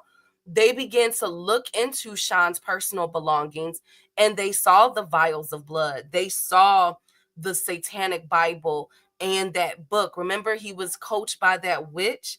They saw all of that. And so that's when he began to tell them, I had these voices and I told everybody about them, but nobody did any, they wouldn't help me.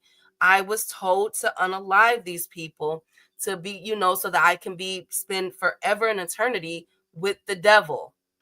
And so the police are just floored because they have all the information. They see it. They see the Bible. They see the Satanic Bible. They see all of this stuff. Okay. And they're like, yo, is he possessed? So this sent ripples through the community, this Christian community. Oh my God. We had a person with a demonic spirit attending class with us, walking the neighborhood with our children and everything else.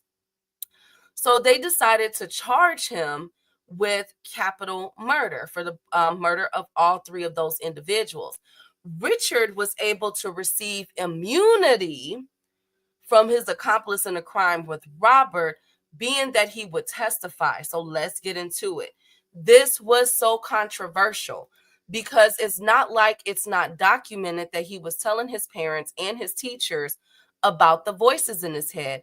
Another thing that they tried to blame was that video game called Dungeons and Dragons. Who remembers that video game, Dungeons and Dragons? His lawyer tried to say that not only was it the satanic worship and him being, hearing these voices, the devil telling him to do all these things, he was seeing shadows. Even Sean said that he saw things moving on their own. Like, that's how crazy it got. The lawyer is saying that also he had an addiction to this video game called Dungeons and Dragons, and that also drove him to commit these crimes against these three individuals, this spree that he did, right? Well, the jury was not having it. They said, no. They ruled that he was to be sentenced to the death penalty, sentenced to death in 1986. Well, of course, they tried to fight this. And one thing that Sean did when he got into prison was he converted to Christianity. All right. So for 10 years, because he was executed in 1999. So for about 10 to 15 years, he converted to Christianity. He was telling his story. He was doing interviews, letting them know. He was even on the Oprah Winfrey show, y'all. And he was talking about his Christianity, how what the devil made him do, that it was not him, how he got into this stuff, he got into Anton LaVey and the ritualistic, and how they were telling him, these voices were telling him to unalive these people. But the public was not buying it, because at this time he was trying to get his conviction overturned. He just wanted to spend life in prison. He did not want to be executed. Well, unfortunately, after the umpteenth appeals that he did, Sean was eventually executed on February 4th of 1999 at the age of 29. Remember, he went in at 16. Oklahoma got rid of him 13 years later. Now, do y'all understand when I say Oklahoma is one of them states? They're very, very religious. Don't ever get it twisted. Some of them are fanatics. And so, he's gone. All right. At only 29 years old. Now let's dive into this. Now, remember I said Anton LaVey. Now, Anton LaVey work still lives on to this day.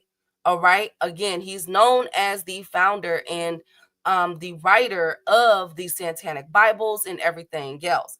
Now, some people feel as though this was a kid. He was 16 years old, impressionable.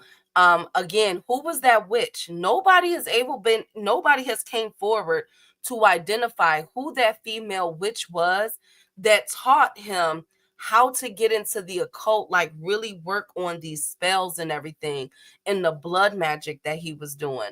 So a lot of people feel as though like, yo, he was set up. Some feel like, nah, he was just crazy. He was, when he was in prison, diagnosed with multiple personalities disorder.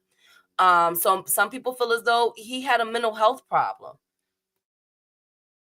That the system failed him. You know what I'm saying? I mean, there's a lot to be said about this case, but unfortunately, we will never know because it's locked and shut. But what's so bogus about this case is that after his death, after his execution, guess what they did? It is now illegal to execute someone who committed a crime when they were under the age of 18 years old. So it's almost like they wanted to execute him, and then once he was executed, they went back, they changed the law, and now you'll just serve life in prison. Man, that's a cold, cold world. But That's how it went down. And that is the story of one of the most outrageous cases that you guys ever hear of the devil made me do it.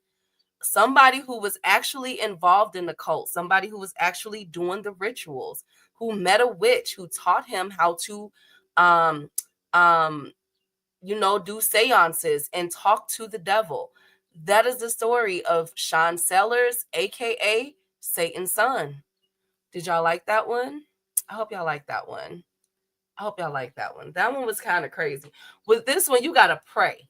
When you're doing all of this, when you're doing this research, you gotta pray over yourself, because you don't want no spirits coming up. And I'm not gonna repeat what that witch name was. The name is out there. Sean says it, but I'm like, nah, Shorty ain't finna show up at my door. You feel me? Y'all not finna get me like that. But I hope y'all enjoyed the story. I'm gonna go because I have a few things I gotta do this evening, including work. But I hope y'all enjoyed it. I'm definitely gonna see y'all next week. Okay. So see y'all for fight nights this upcoming week. Shout out to Upper, his beautiful wife and family. Shout out to y'all. And I'm out.